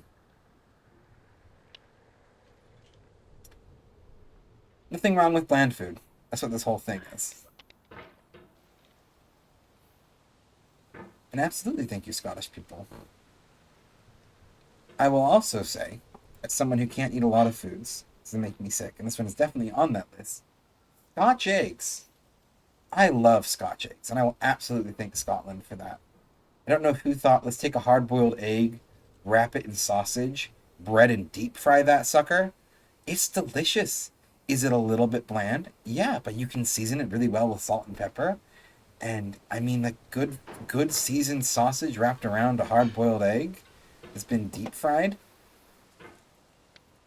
Respect. Respect.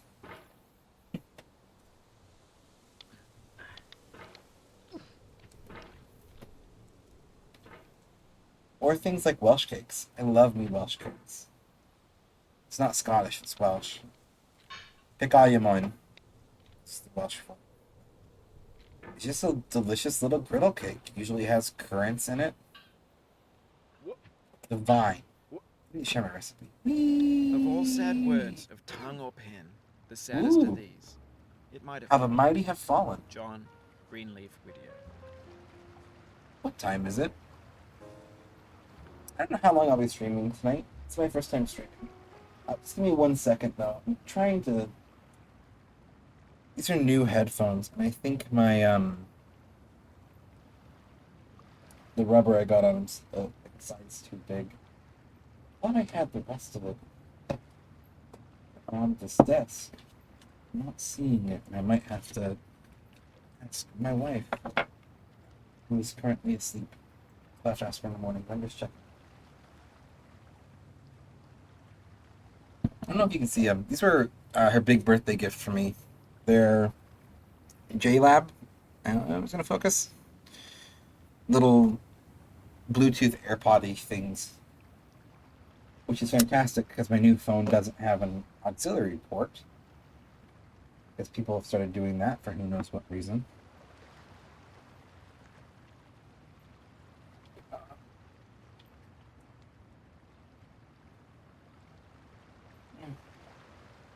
Oh, apparently they don't exist anymore. Oh well, I'll find them tomorrow. Oh, new phone. Newish. I've had it for probably a month now. Um, it's actually like a decent model. I think it's the S21. It's not the newest model, but it's significantly better than my old phone. It was like an LG Velvet and pizza card. But it's the first one I've had that doesn't have an aux jack. So I've been in that position of like, oh, how Bluetooth, how use. So I've used Bluetooth before, but like, it's had an aux jack. Wired headphones were cheaper. Or like neither of my car. We have two vehicles. We have a Prius and a RAV. Both of them do not have Bluetooth capable radios. Like, I ain't. We got old cars. They don't. Try to please audiences, uncritically accepting their tastes. It can only mean that you have no respect for them. Andrei Tarkovsky. Great Tarkovsky. You get any fun? I got it because I'm a broke adult and it was the cheapest one. It wasn't the cheapest. But it had a good deal. It was decent down payment for trading and everything. Because basically we got it right when like the S22 Ultra or something like that came out. So like they want to sell the Ultra unless they're trying to get rid of old stock. So even though it's a brand new phone, we got a decent deal.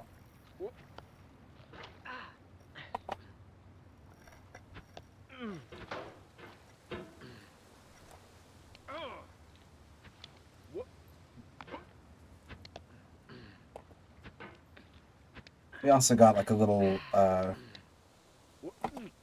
home phone for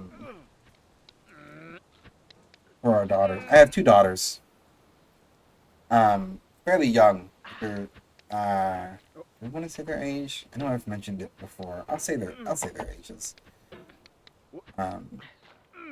just for context, they're like 3 and 7, Don't so hate they're the very product, young. hate the game. Iced tea. But we got a phone that was like, hey, this is like, if dad ever steps out to get the mail, this is the phone. Like, if you're ever with a babysitter, we want you Into to the have a way to sessions of contact sweet us. silent thought, I summon up remembrance of things past. Got I the sigh Pixel the 6 lack Pro, of and many the a 7 thing I came out a saw, month later. with old Oof. woes new, wail my dear time's waste. William Shakespeare, Sonnet 30. Oh, I've definitely been there with a bad with a bad decision like that.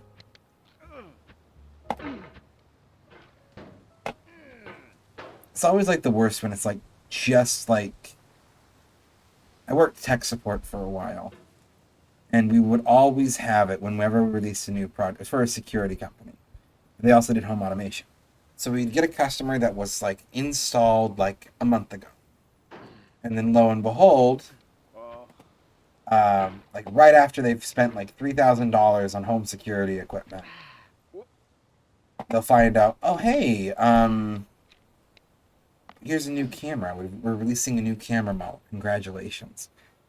Oh, if you want to have it, you're going to have to spend as much as your old cameras were, and we're not going to give you any deals.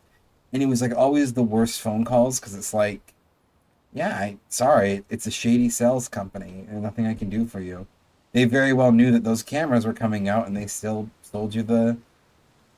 You know what I mean? I have nothing nice to say about that company, but I've had so many of that phone calls where they're like, well, I just got it installed. What do you mean you can't help me with the new cameras? You mean I'm stuck with the old model now for 5 years, even though they're outdated? Patience is the foundation of eternal peace.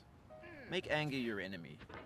Harm comes to those who know only victory and do not know defeat. Find fault with yourself and not with others. It's in falling short of your own goals that you'll surpass those who exceed theirs. Tokugawa Ieyasu. I'm assuming he starts just repeating himself at some point. I don't think I've recognized any of the quotes. Galaxy S21. Yep. That's my current phone model. I believe. I can say with like 90% certainty. Yeah. Doesn't have an aux port, so. You Bluetooth it.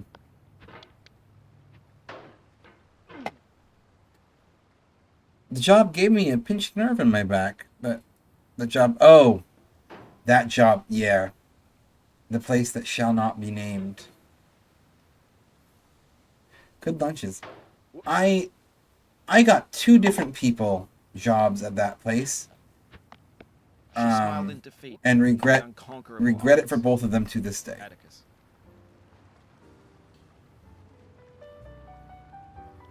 If he was trying to sell me solar panels because the power company, yeah. That's one thing. I don't like the lack of aux and the images burn easily in the screen. Oh, I haven't had any image burn yet online, which is ironic. I'm usually really bad at that. To learn for what, please resume climbing. Rob Dubbin.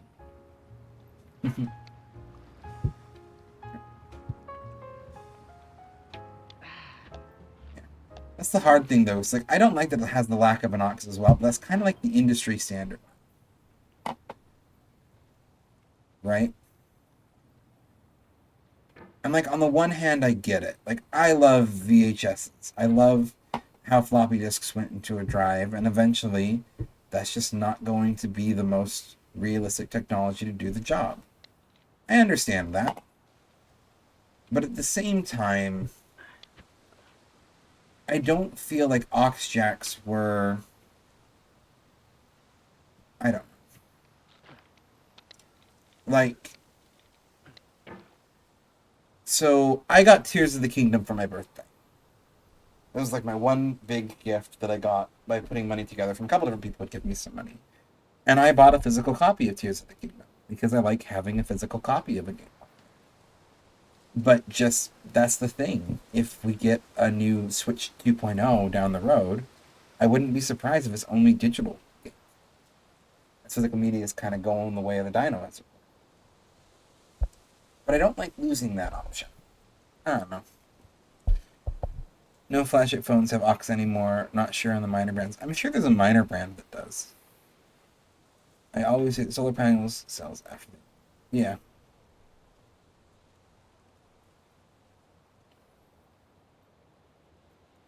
Yeah. You gotta watch it. They'll try to get you to sign up for a lot for those solar companies now. It's not as bad here in Massachusetts, but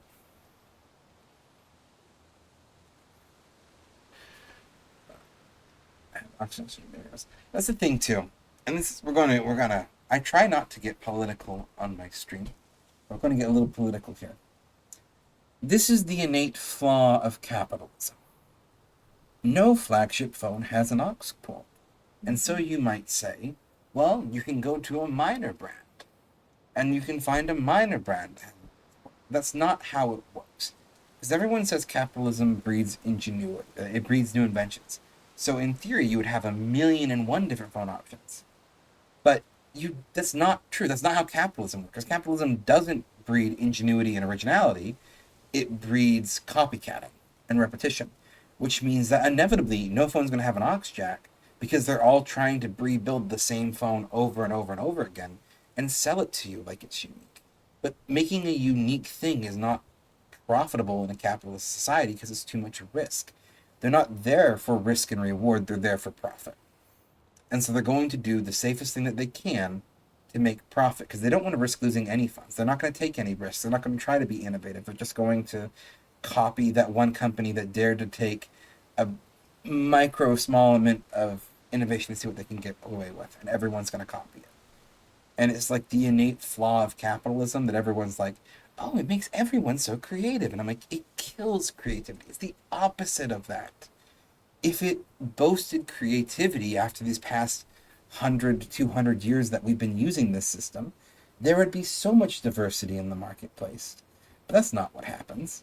There's a Walmart. Everyone uses Amazon. It just absolutely kills. It breeds mimicry. Anyway, differences between phones have got smaller and smaller, meaning that there's no bad choice now, and also less of a choice in general. Exactly. And you see it even in art as well, is what kills me. Like Hollywood media movies. Disney's never going to take a risk on a really artistic movie. They're going to do a safe bet. And then every other movie is going to try to remake that Disney movie to make a safe bet. And so every single time that I see this like standout, groundbreaking show that took risks, it's almost always either because A, the studio didn't realize that it was taking a risk, and the director did, or B, it comes from somewhere that offers publicly funding to the arts. Like, I would argue that I'm a parent. I watch a lot of kids shows. Bluey is a solid kid show. I feel Bluey takes a little bit of risks. It's a little bit innovative when it comes to kid shows. Especially when you compare an episode like, I don't know the names of episodes, but like Sleepy Time, where you have the whole space thing, or the Rain episode, where these beautiful artistic pieces within the broad spectrum of a kid's show that no one else is going to do. And you look it up. Oh, Studio Ludo. It's in Australia. Part of its funding comes from the BBC and I think ABC, Australia. It has a degree of public funding, and publicly funded arts and innovation can take risks because they're not worried about competing in a financial market as much. And yeah, that's why most innovation comes from public funding, not from corporate brands. Yeah, just that. It doesn't. It wasn't SpaceX that landed us on the moon. It was NASA. It wasn't Xfinity and AT&T that built the internet. It was some publicly funded college.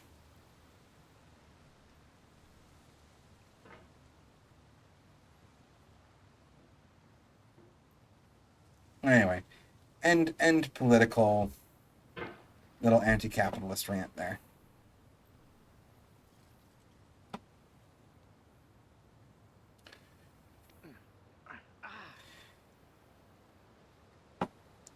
It's my birthday. I can have an anti-capitalist rant as a treat. Laugh and the world laughs with you. Weep and you weep alone. For the sad old earth must borrow its mirth, but has trouble enough of its own. Ella Weaver Wilcox. We had to have a discussion. Absolutely.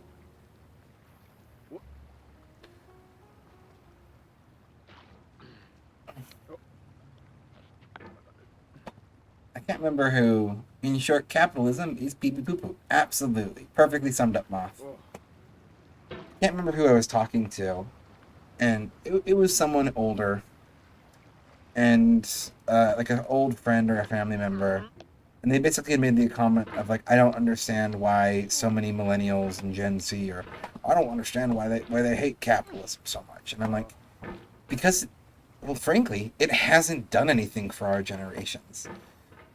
Like, Gen X, I think less so, but especially boomers in the silent generation. From the privileged classes, this applies strictly speaking to like, you know, white people. If you were from a marginalized community, you didn't really get the benefits.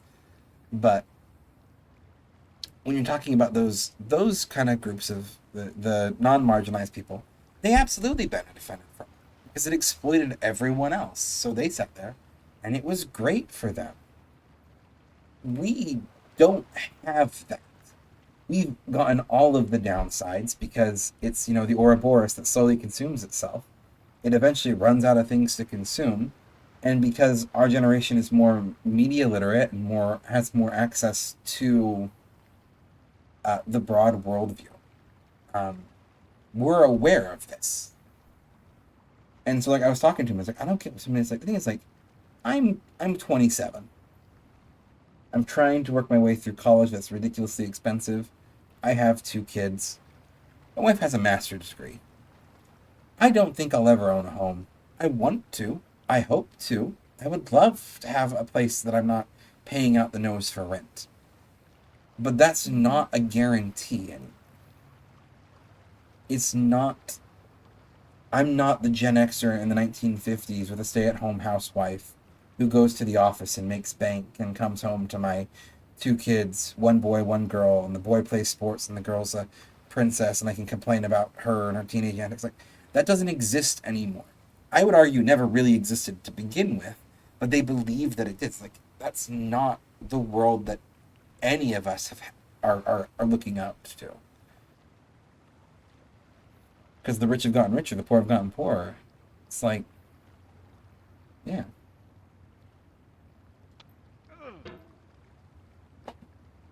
I own my vehicles, and that is because like I can't even get a loan for a new car. I have 2 old cars that I saved up for and purchased in cash, and every single time something goes wrong, I pay out that out of my pocket. That's what it is. Like, it doesn't benefit anyone. Sure, gender's a construct. The American dream doesn't exist. Absolutely, gender's always been a construct, and the American dream has never existed. Is my historian for you. The American dream is propaganda that was sold to people in the 1950s and 60s so that they wouldn't ask too much about, wait a minute, why is communism bad?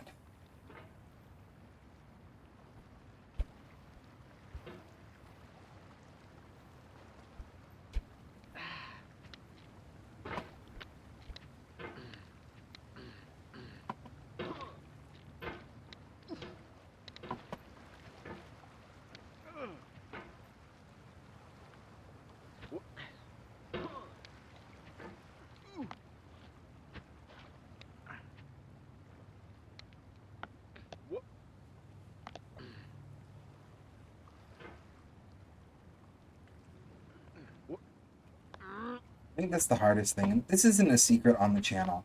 It's like some people know this, and others don't. Um, my older daughter is trans. This isn't a secret.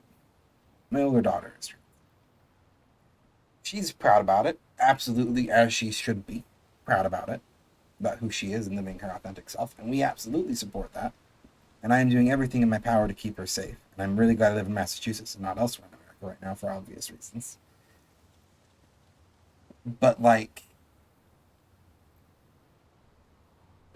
the amount of family members that had absolutely grown up with, like, having been raised Christian, and it was like, we love everyone no matter what they do. And then just in that moment of my daughter being her authentic self, being who she is, and the amount of family members that have just will not talk to me and have disappeared and stopped engaging, and just like all of the niceties just gone. And I'm like, that's a kid. That's my kid. And recently I had one of them try to reach back out to me, and I'm just like, no, absolutely not. Like, until you have deconstructed and learned and grown significantly, you are no longer part of my family. Like, we might be blood related, but you are dead to me. We are not. But it's the world we live in. People are going to be assholes. I've been to own my home. If I had tried selling, buying 3 months earlier or 3 months later, I wouldn't own a house. It escalated to the point of him kicking me out of his house. Yeah. Well, they don't realize that too. They're like, I think you're probably one of the luckier people I know when it comes to a house. I know someone who got their house, and they were talking about how, like, oh, I'm so lucky to have gotten my home, and we worked so hard for it. My husband was a car salesman, and blah blah blah blah blah. And I'm like, you had your down payment given to you by your parents. You had good credit because you have had credit cards since you were a kid, because your parents had good credits and connection at the bank. So you absolutely did not earn your house. Your parents handed it to you. Whether or not you know that, they clearly didn't. But deconstructing and realizing that is difficult to do, because it requires you to admit that you were wrong, or at least not as good as you think you. Oh, the idea of family being strictly blood related is very absolutely westernized. My policy with family is, if I like you and we know each other and you're a kind, good person, you're family. That's it. My parents raised me that way, and we stick to it. I don't know if we phase around, but yeah, it's like Wee and Ram. Those are the people I've known for a very, very, very long time. My kids know them as uncle. And they are much closer than family than any of my actual cousins for the most part, especially my aunts and uncles. Um, I consider most of my Discord family. I want it to feel like a family. That's the goal. It's like why I always tell people is, it's like, I don't care who you are. Like, I don't have assets. I don't have resources.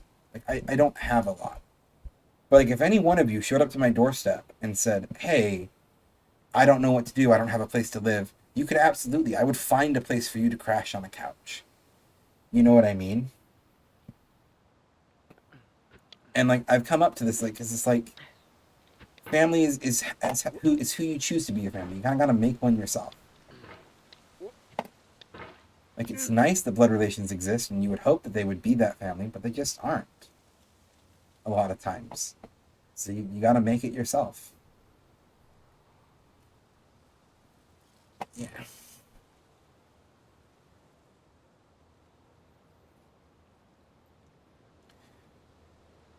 And that's like part of the reason why I love the LGBT community so much. Is because a lot of them is just people that have made their own families and will absolutely fight tooth and nail for them because of it.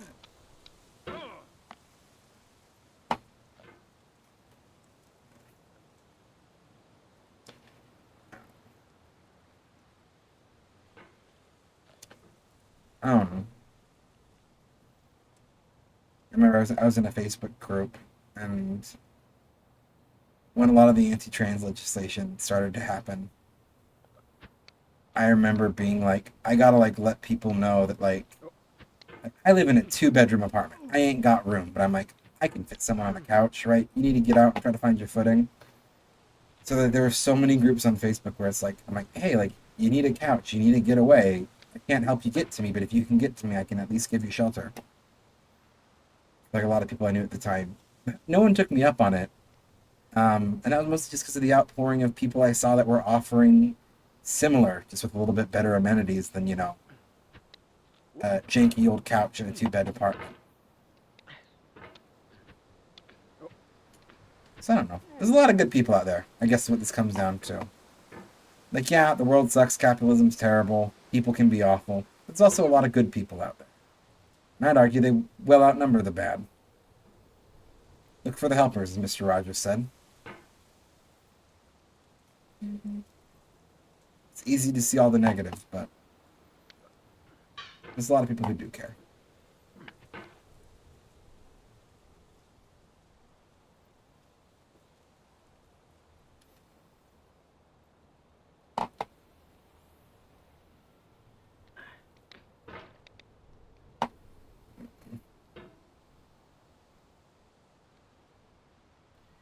I don't know.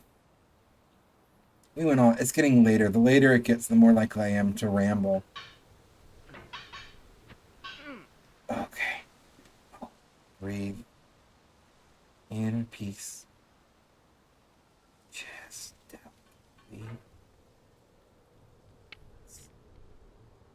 Be one with the hammer. Uppies. Nope, didn't work. One with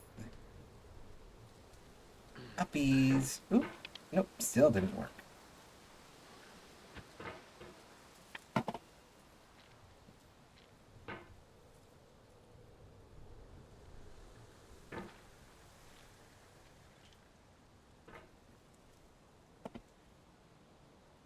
That's kind of part of the reason why I feel like I always try to acknowledge my existence. Like, I have a lot of extended family that I can complain about. But my immediate family are good people. My sibling, non-binary icon that they are, absolutely adore my sibling. I trust implicitly. Their husband, also a fantastic individual. My mom, before she passed away, phenomenal, raised me right in every way possible. Even my dad, who can be a little bit more conservative, on the conservative side, I know when it comes to it, would be out there swinging to defend. And, like, the right kind of people. And just that, I don't know. I'm very grateful for the immediate family that I had, because they were such good people, and I hope to try to provide that where I can, because I know a lot of people don't have it, unfortunately.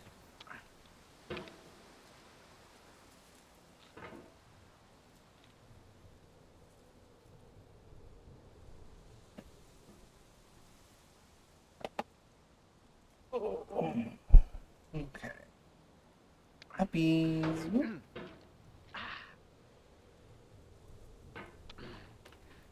My parents had terrible credit.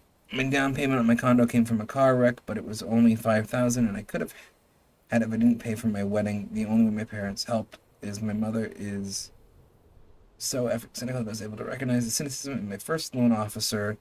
Fired him 2 weeks before close and told my realtor I need a different bank if he wanted to sell me a condo. So that's the other thing too. Like, in terms of like my credit situation and getting a house, I am fully willing to admit I got married at 18, straight out of high school. I had my oldest daughter when I was 19. Kids are expensive. I did not set myself up for financial success, but I also didn't come from a lot of resources. My wife's family was definitely lower income. My family was probably arguably comfortably middle class at the time. Lower middle class, but comfortably so. We just didn't have a lot of resources. And like I had extended family that would have had resources, but I was never their favorite. And also, like, I don't know. My extended family is messy. They're family, and so I try to be kind with them and maintain connections to those that are safe to do so. But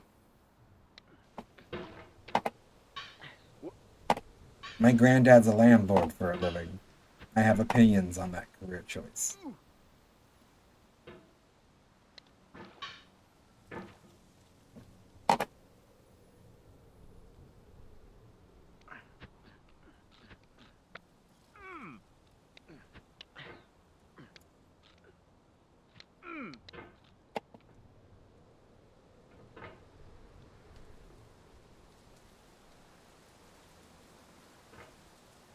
I had a family member who wouldn't.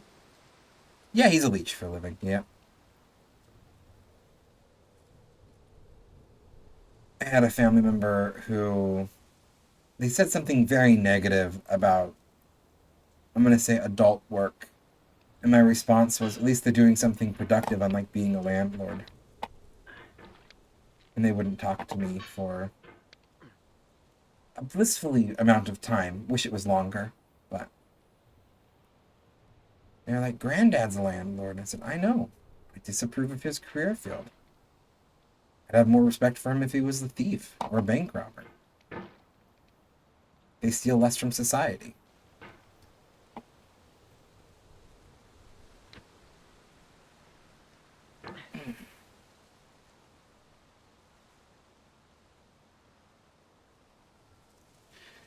Knowing people who know the business, kind of like reading off of Ram's little message there, like this applies to anything: home loans, insurance, etc. You gotta find the scrappy person who knows how broken the system is and is willing to help you. Because those are the good people. Like, especially when it comes to like financing and homes. But you have to be careful because you need to find someone who's scrappy but for you, not someone who's going to cut corners for themselves. And that's a very tricky list. Yeah.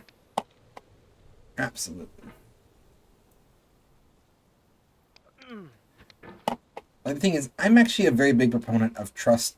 You should trust people more. Because, like, a lack of trust is a common tactic used to, like, break up communities and movements. But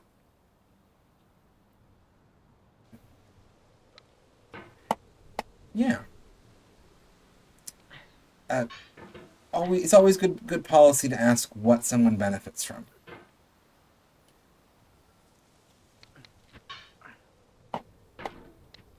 Because, like, even if their benefit is that they are let's say, like the proverbial, they're a good person. They benefit because they want to see you succeed. Like, if you know the person well enough to know that that's their motivator, you'll know, and that can very well be a motivator. And I think it's a motivator a lot more common than people realize. But in most things, it's still good to go, what does this person gain from helping me? Especially when it comes to salespeople, and anyone who's better off than you. In like a business capacity. Not like your friend who's better off than you. It's a politician who seems to be on your same side, or a bank officer that seems to be on your same side.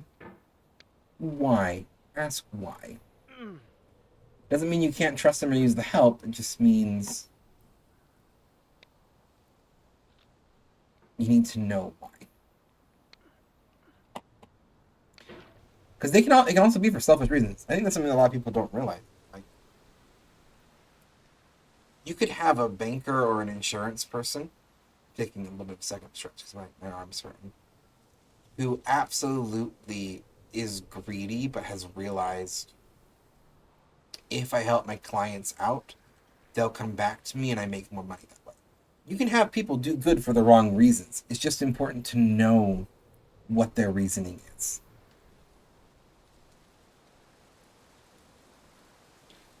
But, like, in general, trust people more. You know, no one's really out there putting razor blades in candy, as it were.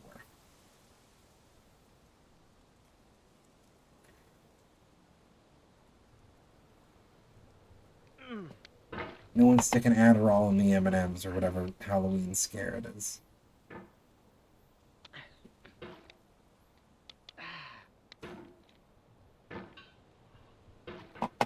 That one always baffled me as a kid. You know, like everyone. Like I genuinely, as a kid, I thought I was By gonna have to far that say you should no to forget drugs a and lot more smile, than I did. then you should remember and be sad. Yeah. Christina Rossetti.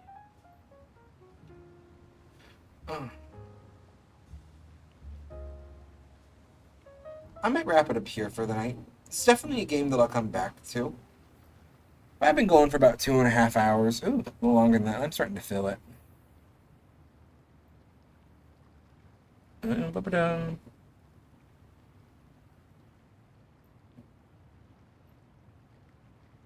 That one's right.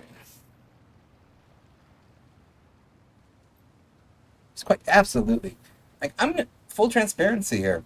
I'm clean slate. I have schizophrenia. I don't do drugs. I never have. I don't even drink alcohol. Don't even drink tea or coffee. I'm kind of a clean slate when it comes to. Okay, I do drink some tea. But like when it comes to it, I was like, yeah, I'll give you free samples. Like, do you know how many times I have been offered free drugs as a 27-year-old?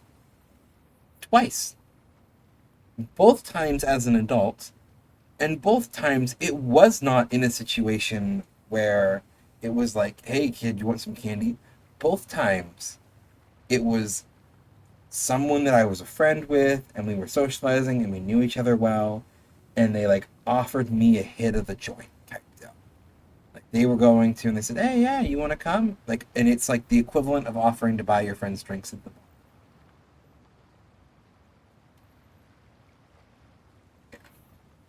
I'm like, yeah, that's what it was.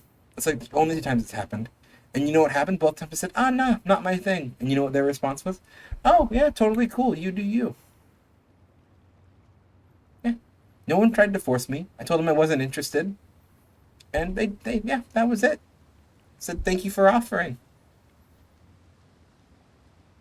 No one's trying to force you to do it. It's expensive.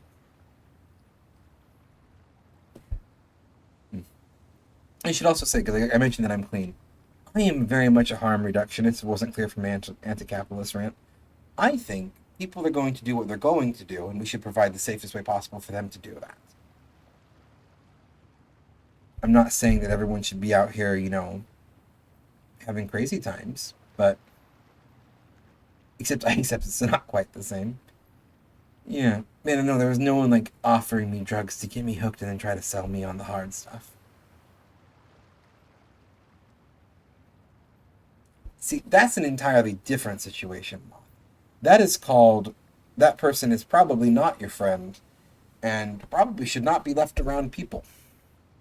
Not to shout them out, but that's not okay.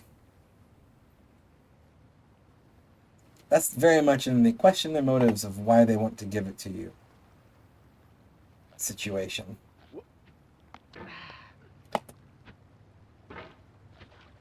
I'm assuming that this friend was a white male. They might not have been, but that gives me like peak white male vibes.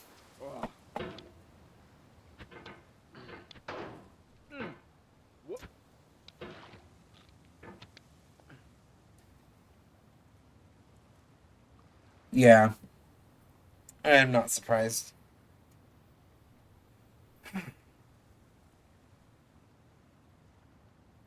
Still, not every single person that walked out of the school. Oh,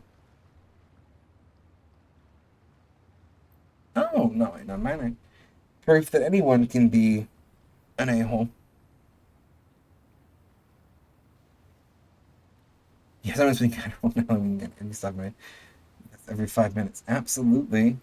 With how hard it is to get a prescription for genuine ADHD meds, too, I'm pretty sure most of that community would be as well.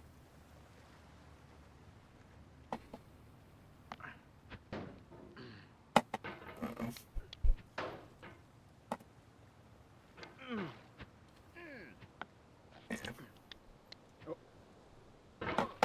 I'm just to clarify there, Ram. I'm assuming you're talking about a legal prescription.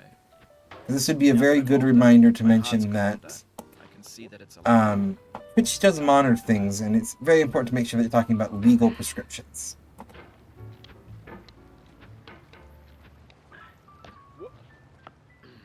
Ooh, random fact. I do have a random fact.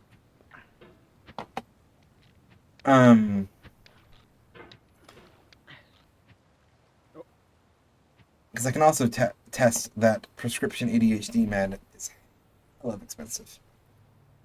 Get 1.5K. Well, here's the random fact for today. This is one I've been sitting on for a little bit. But we've been lightly talking politics, and this is one of my favorite historical figures.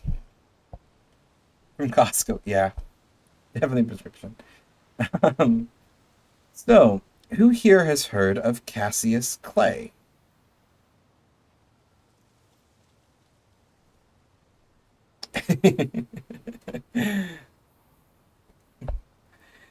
Anyway, so who has heard of Cassius Clay? He has a middle name. I forget it offhand. Sometimes referred to as Cash. Cassius Clay. I'm popping my headphones out because that's just the game music. And I will be wrapping up here probably after this random fact. But Cassius Clay is a. I'm going to describe him as There's a phrase that I hate in history, and you hear it all the time as a justification for terrible people, and the phrase is they're just a product of their time. Oh, yeah, Lovecraft might have been racist, but he's just a product of his time. Just a product of his time. There is no such thing as someone who is just a product of their time. It doesn't make it right. It does not justify the behavior.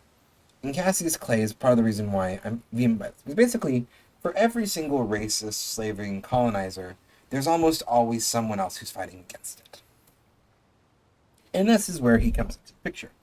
Cassius Clay was born to a plantation-owning family in Kentucky, right in the era before the Civil War. It's late enough, my mind's slipping dates, but this is leading up to the Civil War. He's born to a wealthy plantation-owning family. Naturally, they own slaves. Not good people. Cassius Clay goes... I caught on to that round, but thank you. Cassius Clay basically does the equivalent of, wait a minute, this is really wrong. This is a bad thing. This is not a justifiable action. There is no way that you can spin this where it is right. Frees his slaves. And then begins to become one of the most staunch abolitionists of his time frame. In Kentucky, this is a southern state, mind you. This is Kentucky. They still have problems to this day. This is the state that Mitch McConnell's from. Anyway, he basically frees his slaves. I'm kind of actually loop back to a secondary little fun fact there in a moment about him releasing his slaves. But starts to basically take all of his money and wealth and becomes a staunch abolitionist and starts to run in politics and a printing press. Naturally, being an abolitionist in the South was not a popular opinion at the time.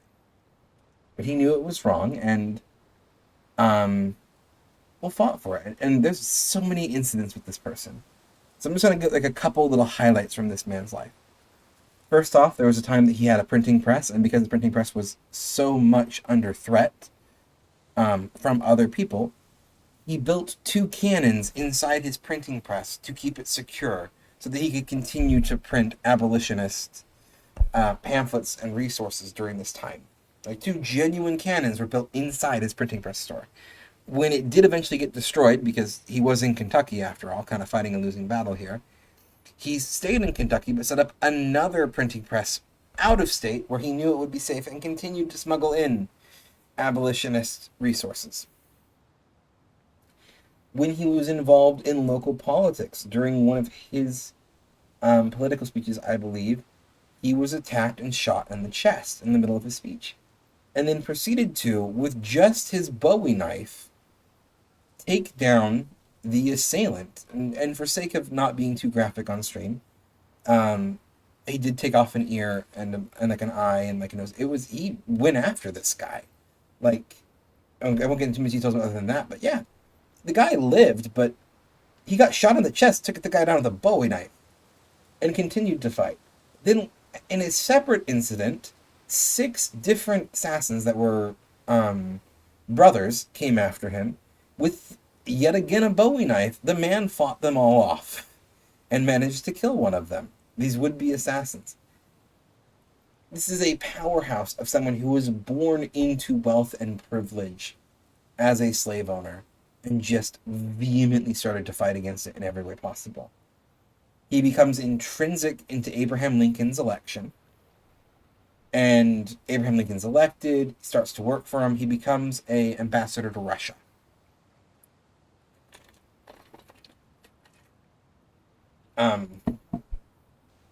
Becomes an ambassador to Russia. This is the Russian Empire at the time.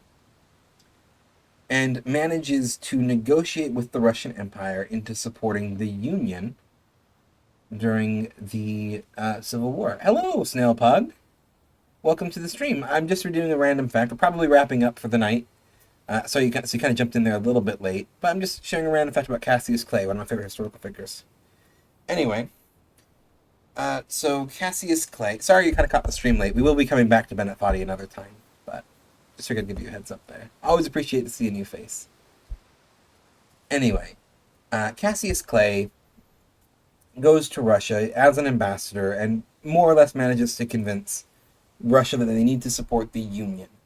And more or less ties Russia up to, like, Russia sends out ships that have... Russia doesn't get directly involved. They probably maybe send us support, but they don't get directly involved. But Russia becomes this, like, significant turning point where, because he convinced Russia to back us while they're not directly involved, Russia said they would get involved if either, like, France or England decided to back the Confederacy, and thus tied up a significant amount of potential support the Confederacy could have gotten from either, like, France or England, both of which the Confederacy did have relations with, because cotton was a big deal. It's very significant. People, I think, underestimate how significant this was as a factor in the Union's victory. And in response, Abraham Lincoln is like, okay, that's cool, this guy's great, I want to give him awards and like medallions, like I want to like super hype up this guy for and thank him for everything that he's done. So he like sends to Cassius Clay, and Cassius responds to Abraham Lincoln, and all those people that want to give him rewards, that he will not come back and accept these rewards unless they unequivocally make emancipation of slavery one of the goals of the Civil War. Because it's important to remember, for every single Southern state, slavery was the reason of the Civil War. But at this point for the Union, hit or miss. The North didn't get involved in the Civil War for the sake of ending slavery. It wasn't about slavery to the North up until like, the midpoint of the war. It was a turning point, kind of with the Gettysburg Address. And Cassius Clay's pressure and kind of going like that, this thing of, I'm not going to accept any awards from you unless you make the emancipation a major part of this, is part of what helped finally push Abraham Lincoln into making the Emancipation Proclamation. Was more or less him strong-arming him into this. And this is someone where everyone's like, oh, there's product of their times. And this is a man, wealthy man from Kentucky, just absolutely disproving it. These are always my favorite historical figures. You also get this with like Peter Kropotkin, my favorite Russian philosopher, who was born to Russian aristocracy and then said, yeah, you know what, this is terrible. Or Engels, I forget, Joseph Engels? Karl Marx's sugar daddy, basically, who also was born to wealth and went, you know what, this is an exploitive bad system, let's fight against it. And these people absolutely exist and are just the fundamental arrow in the knee when it comes to the product of the time market. Anyway, that's Cassius Clay. For the bonus attached fun fact, one of the slaves that Cassius Clay freed when he took over the plantation was naturally very thankful and named his son Cassius Clay, after Cassius Clay. Said Cassius Clay then named their son Cassius Clay. So Cassius Clay Sr. and Cassius Clay Jr. That Cassius Clay Jr., most people have actually heard of at this point, but by their more prominent name, because when Cassius Clay Jr. converted to Islam, they changed their name to Muhammad Ali, as in famous boxer Muhammad Ali. So there's a fun fact attached to the fun fact about my favorite historical figure. This proves people can be the product of the time excuse. Anyway, Cassius Clay, American icon. If you want to put a statue of a white Kentuckian somewhere in Kentucky to remember the good old days, put up Cassius Clay. We don't need any Confederate generals. Put up an actual hero. Cassius Clay, John Brown, Harriet Tubman. There's a lot of historic icons from Southern states that deserve statues that aren't tied to the Confederacy. Just saying. Anyway, it was the most wild plot twist I could have never seen that coming. Absolutely, Cassius Clay is iconic. I recommend looking him up. He's just one of the people that like probably covered most of the highlights, but just love these historical figures. And just that's the thing. Like people always like, I'm not gonna sit here and crap on Abraham Lincoln. Abraham Lincoln gets too much credit, though. Yes, the Civil War was a good thing, and the Civil War was a good thing. Slavery ending was a very important thing. But you have to remember that Abraham Lincoln did not want to end slavery initially and was very much pro-segregation.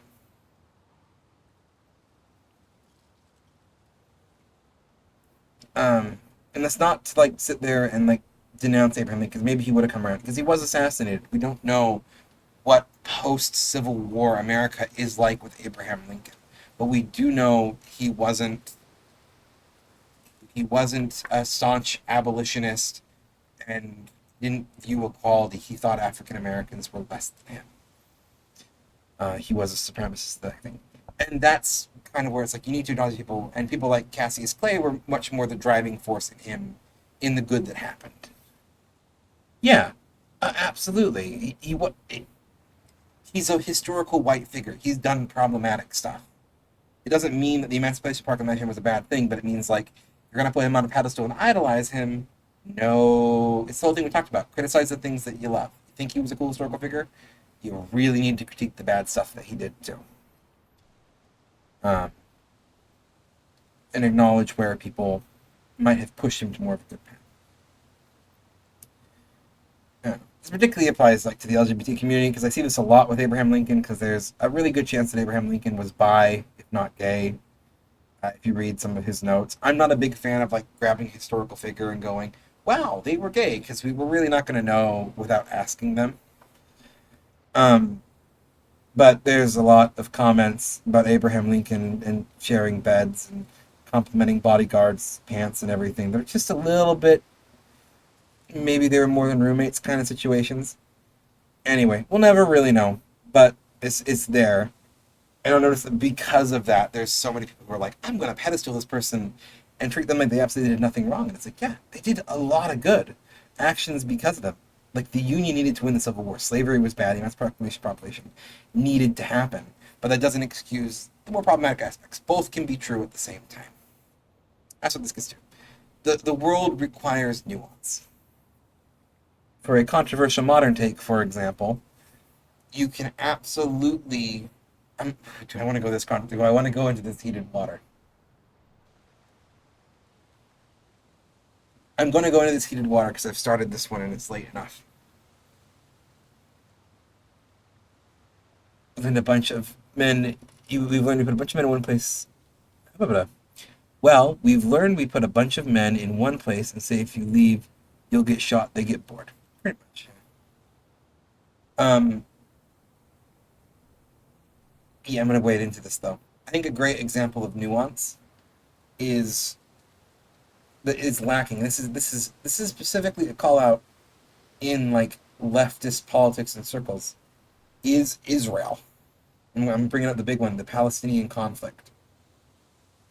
Both the fact that the Israeli government really committed war crimes and done terrible things and has set up like a colony, a European colony in the Middle East.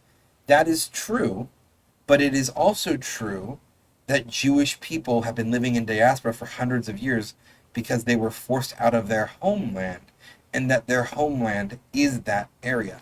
Both of those things are true. It does not excuse what is happening in Palestine. And the Palestinians absolutely have rights, and there should absolutely be a free Palestine. I'm absolutely a supporter of Palestinians. But we need to be very careful about where we're going to draw that line into where valid criticism becomes anti-Semitism.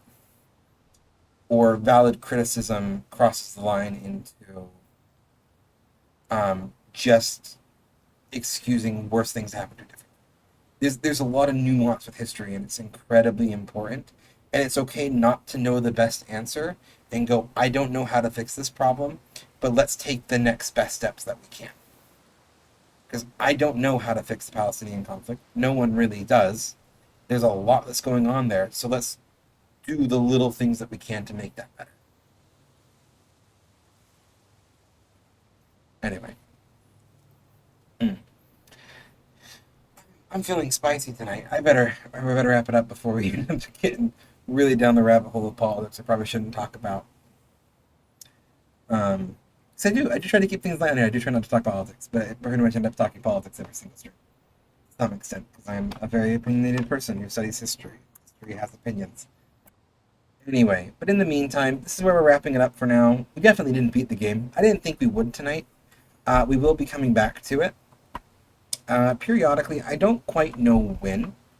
I'm going to try to be figuring out my schedule as we go. I will say that I am planning on streaming tomorrow night, probably around the same time, probably start streaming at around 10 Eastern Standard Time. I'll update in the Discord as I go. I'm a little bit torn on which game we'll stream. Ironically, before it was part of this conversation, Hollow Knight was actually what I was leaning to. If I can get it up and streaming nicely.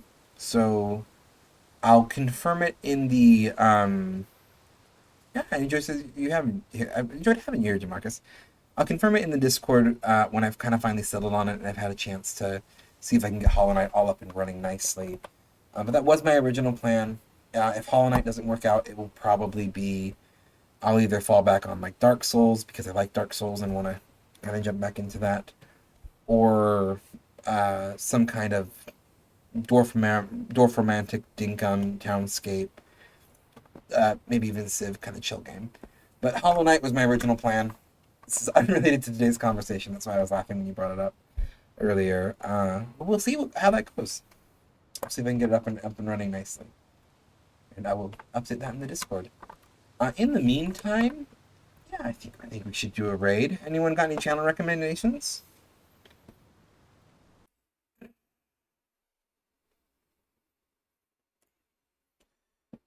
AirPods pop back in. Yeah, and I thoroughly enjoyed the conversations too, Jamarcus. Sorry if I mispronounced that again. And I hope to see you again. Always, as always, never feel obligated to join a stream, but it's always appreciated when you're here. That goes for anyone. Real life's more important. Do what you need for your mental health. I'm just happy to see your face. No stream recommendations? We'll see who I know that's on it. If someone I know who's streaming, not a lot of people. I mean, yeah, absolutely. I need to message you up privately, Weefei, because I need to chat with you. I want to do a Valheim stream again with you, Weefei. And Dark Souls with you, Ram. We'll figure that out. In fact, do you ping in Discord when you stream? I do. I'll usually ping in Discord. I think they're currently broken. I used to have a roles manager, so there was a specific role that I ping when I stream. My thoughts gone. It's off the rails. But yeah, I'll ping in stream announcements usually before I go. I usually will try to give like at least a 15 to 30 minute warning before I go live. And then there's an automatic ping whenever I go live. I have a bot set up that chimes when I'm streaming. I don't know if my rules are currently working or not, but I'm going to be fixing my Discord throughout this week, hopefully. So updates will be in that. Wait, I didn't have to drop everything to be... No, Ram, you didn't have to drop everything to be here, but it is appreciated. When does it make you play Wildermyth? I'm always game for it. My Get Good Juice is ready if you want to pick that up tomorrow. I might message you. Again, I'm leaning more towards Hollow Knight, but that might be a good option later this week. Or at the very least next week while I'm trying to figure out my schedules. I'm going to try to get into daily streaming again. That's the goal. I've said this 1,000,001 times, so we'll see how my follow-through is this time.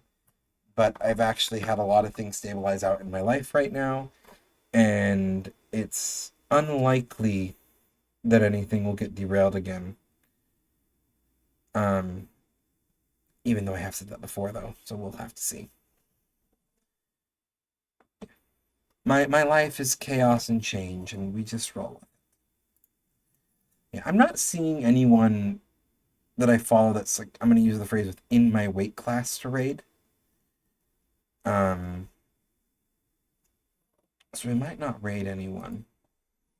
No one has any suggestions. I need to be better at raiding, but I always feel there's like a lot of etiquettes to who and why you raid. I'm always worried that I'm going to adjust in my weight class here. Yeah, no one really within my weight class. So unless we got a...